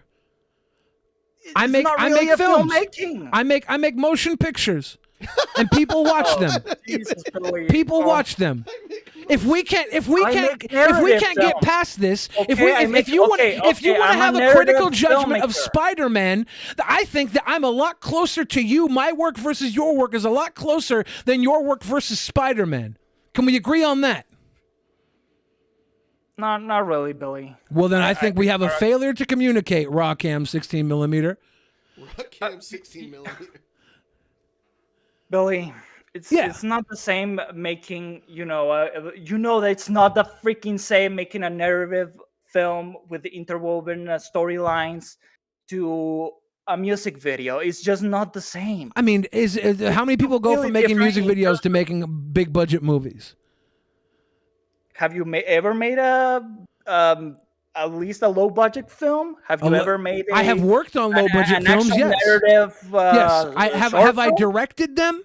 Have I directed short video projects that could be constituted as short films? Yes. Have I directed, edited, written, scripted short projects? Of course I have. Do you have any knowledge on film language? Do you have any knowledge on cinematography? Do you have actual knowledge on creating 3-dimensional characters? Have you ever? Oh, really? Yes. Okay, tell me a rule on cinematography. Tell me like just 4D one. chess characters. Tell you one rule on cinematography, like the on film language. Give me a film language. Like, are we talking about the quadrants of visual importance? Where the screen is going to have the broken down points on the screen that are going to be most important to storytelling, things like that. It's something like that. Of course, it's something like that. Okay, look, it's not the same creating narrative work to music video. Of course, you can tell a story. I do more than music videos. I do more than music videos. I'm not saying that you cannot tell the story on a music video. I'm not saying you have never done a short film. But and I'm saying what I've done is closer to what you're doing than what you're doing is to a Spider-Man movie. Billy, you disagree with that? In a sense, yes. But in terms of narrative, telling a story, it's a lot more complex on an actual narrative film. I tell stories in live real time, and and I make them simplistic in the delivery, yet complex in what people see. I do this in real time. I movie make in real time. I storytell in real time. I don't even get consent when I make movies. I go out with a camera, I interject into a group of people, and I start filming, and I make actions that begin from my scripting, from me setting the stage, that come into fruition because I've given a stage. Billy, what I do is a lot more complex than just recording yourself. I'm okay? doing more than just recording myself. I'm creating a narrative in real life, in real time, with people that are strangers. I'm directing. I'm directing for hours on end when I go out. IRL stream specifically? IRL streaming. I'm directing stories between being a filmmaker and a garbage collector. Okay, it's just completely different. Recording yourself and going around people, making your normal streams. It's not really a narrative thing. It's not the same. It's not the same because it's far more advanced and more impressive than sitting down and writing a script telling the same old story over and over again. I bet you if I sat down and I watched your movie, this story that you put all your time and effort to would be very basic and repetitive and compared to most stories. I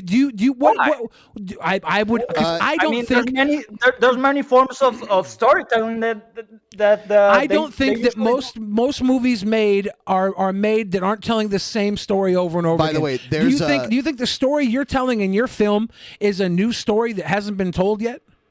By the way, just a moment. There's a poll up right now on the debate. You can vote on it. It closes when the timer on the screen runs out. I'm sorry. Go ahead. Okay. Billy, the thing is, when I forgot what I was. I think what you need to do was script your conversation with me today, write it out, record it, send it to me. I'll read the part you write for me to respond, and you'll be able to handle this conversation better. Billy, as a director, right? Fuck up, Billy. Listen, I'm sorry, but yeah. Listen. No, Yeah. The thing is, when creating things need to be told in a certain way when you're doing in a cinematic way. Why do they need to be? Language.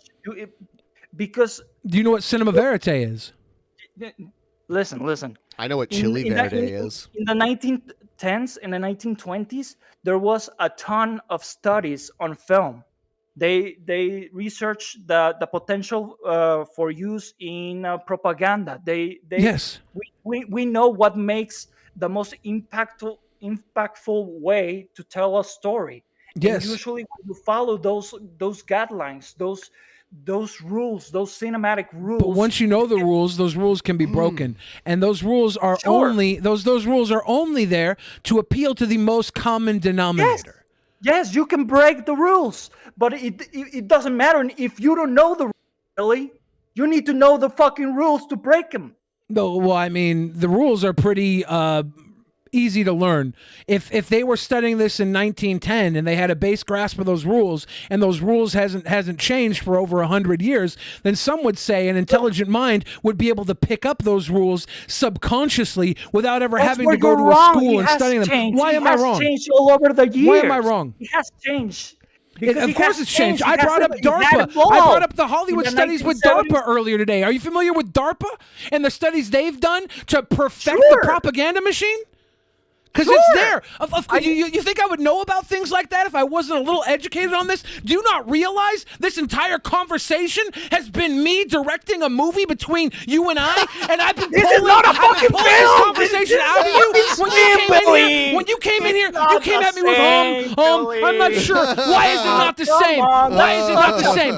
It is exactly. I have directed you this entire way. The entire time you've been talking, all you've been saying is, I'm not sure. Let's go back over here. And I've been directing you. That's what I am the supreme director. I'm gonna direct my fucking dick to your fucking mouth if you don't shut up. Would you do that? Whoa. Would you? Dude, that's gonna take more than a $7,500 budget. You have to get more than $150,000 pesos to direct that one, Papa. Oh man, do you like how I hit hard? Billy. Do you like how good I am at this? Billy. Come on, you know it's not the same. Hey, I'm saying it is not the same because what I do is far more impressive. That's what I'm saying. Oh, you broke me, Billy. I do what you inherently want to do with much less. I direct an unwilling participant, you who didn't even know you were part of this. I direct you through an entire segment on the show. I do this for hours a day with people all the time. I'm a director. Whether or not I'm a film director, we can argue that. You came in here, you didn't even know where to start. Little director, and I've kept your this going. Little stream, but that's not the same.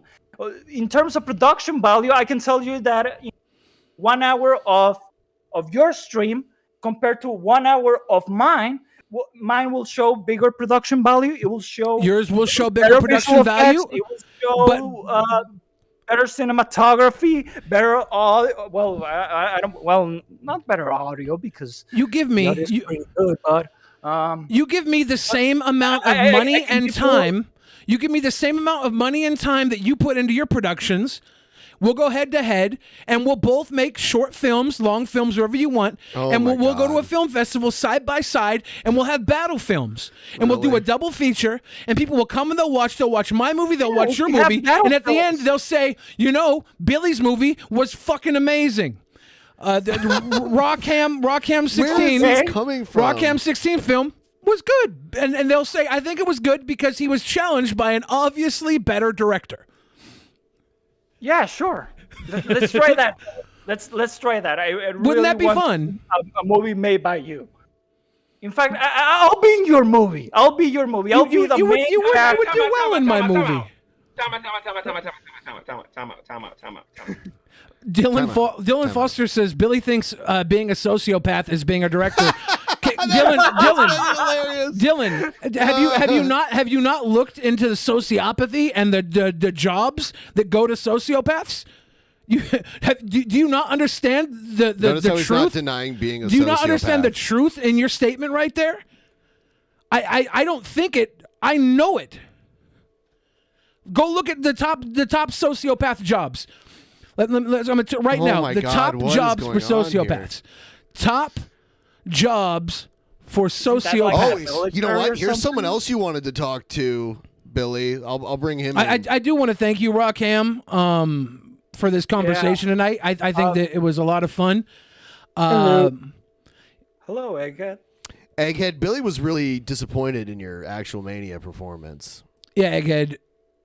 Oh, I apologize to you, the great Bill. Ben, are you gonna, yeah, thank you. That's first of all, that's definitely the best way to start a debate with me, Egghead, is by apologizing and calling me great. I appreciate that. 1 point for Egghead. Egghead's also a filmmaker. Yeah, that's true. Oh, really? Yeah, Egghead is Billy a Egghead filmmaker went to film school. in your opinion? Is he a filmmaker in my opinion? Come on, Egghead. Come on. Be honest, Egghead. Boy, I feel like I'm about to get my ass chewed out. Regardless of So the answer is no, is what you're saying. You're saying the answer is no. Well, I'm not saying no. I haven't seen his filmography. Well, Egghead, here's the thing, Egghead. Here's the thing, Egghead. You went to film school. Yeah. Rawcam 16mm went to film school. Uh-huh. I got student of the month in my high school film class, and I failed it. I got student of the month in my high school film class, and I failed it because I didn't show up to class. So that tells me me not showing up to my film class, I still got accolades where I was student of the month, even though I didn't show up. You won the poll too. That's how good I am. That's how good I am. 57 to 42. That's pretty good numbers. Yeah. That's pretty good numbers for a person of Rawcam. I demand a recount. No.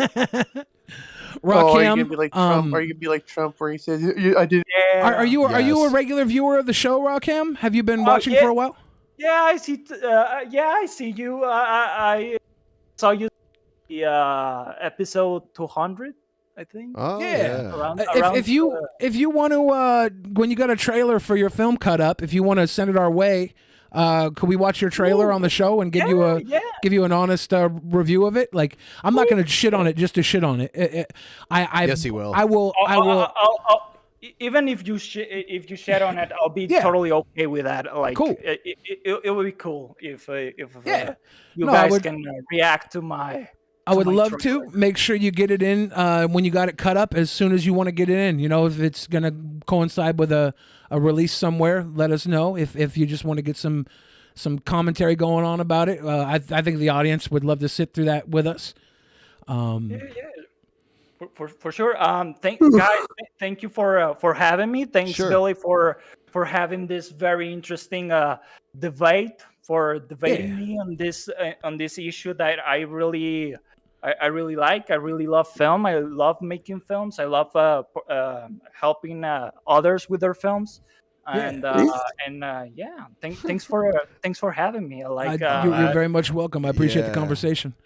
All right, so we're gonna wrap up soon. Egghead wants to get drunk Saturday night on the show for donuts. Yeah, we can do that.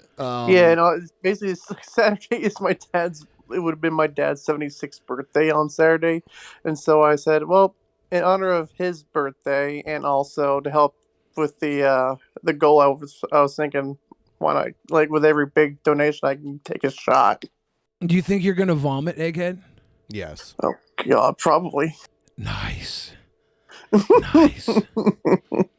I like film a lot. I think in another life, I could have been Michael Bay. Okay. Should we go through the donos before we wrap up? I was going to do the booking committee tonight, but I think we'll just do it another night. Give people the heads up on it. Stand up. I gotta prepare for a fucking snowstorm. You gotta prepare to defend your title because you won it on a technicality. You got to keep it. Right? Who's he going up against? Who won the Cringer battle? I don't remember. I was it Cobes? Yeah, Egghead versus King Cobes. Yep. And the world title match that night is going to be Hannibal versus Jesse Lee Peterson, who is our new champion. Yeah. Lord. Dethrone Trumpster Bob. Jesse Lee Peterson is our new champion. And so we're going to literally have, I think we should do a last man standing battle to stand up between Jesse Lee Peterson and Hannibal. And I think that we should make that a big one right there. And then Egghead, of course, you with Cobes. I'm telling you this. I don't think your video submissions were cringy enough. We might give you a regimen. We might. There was a video we watched. We need new videos that are not just your TikTok uploads. We need an actual Mania specific video. There was a video that we watched, Egghead, this weekend, or this last pre-show with King Cobra, and it was 10 things that make King Cobra better than Darth Linney. And I want to find that video. I want to send it to you, and I want to see you do those 10 things better than King Cobra, so that you can show us that you are worthy of beating King Cobra. So I'm going to find that video. I'm going to get it to you, and I want you to prepare that. That's your homework. That's your homework. Alrighty. P.S. Egghead. I love that shirt, by the way. Yes. Yeah, it's beautiful. There's been so many amazing shirts through the whole $50 thing. It's been impressive. Egghead. Make America gape again. Yeah. Ooh. Make America gape again. Ooh la la. Ooh la la. All right, we are going to wrap this up. But yeah, we will see all of you back again on Thursday. Don't forget, we got episode 1000 coming up later this month. Wash your buttholes, little babies. Yeah. We're in the 990s now. Yes. This is the last stretch. Yeah. There's not going to be a 910s.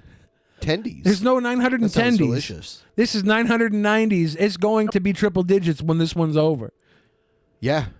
It's going to be crazy. It's going there. Yeah. Egghead, as a director. Oh, no, I already cut him out. I don't care. I'm talking to him. I don't really want a response anyways. All right. Egghead, as a director, I'm going to direct you to have a good night. And everybody at home, have a good night. Yeah, good night, everybody.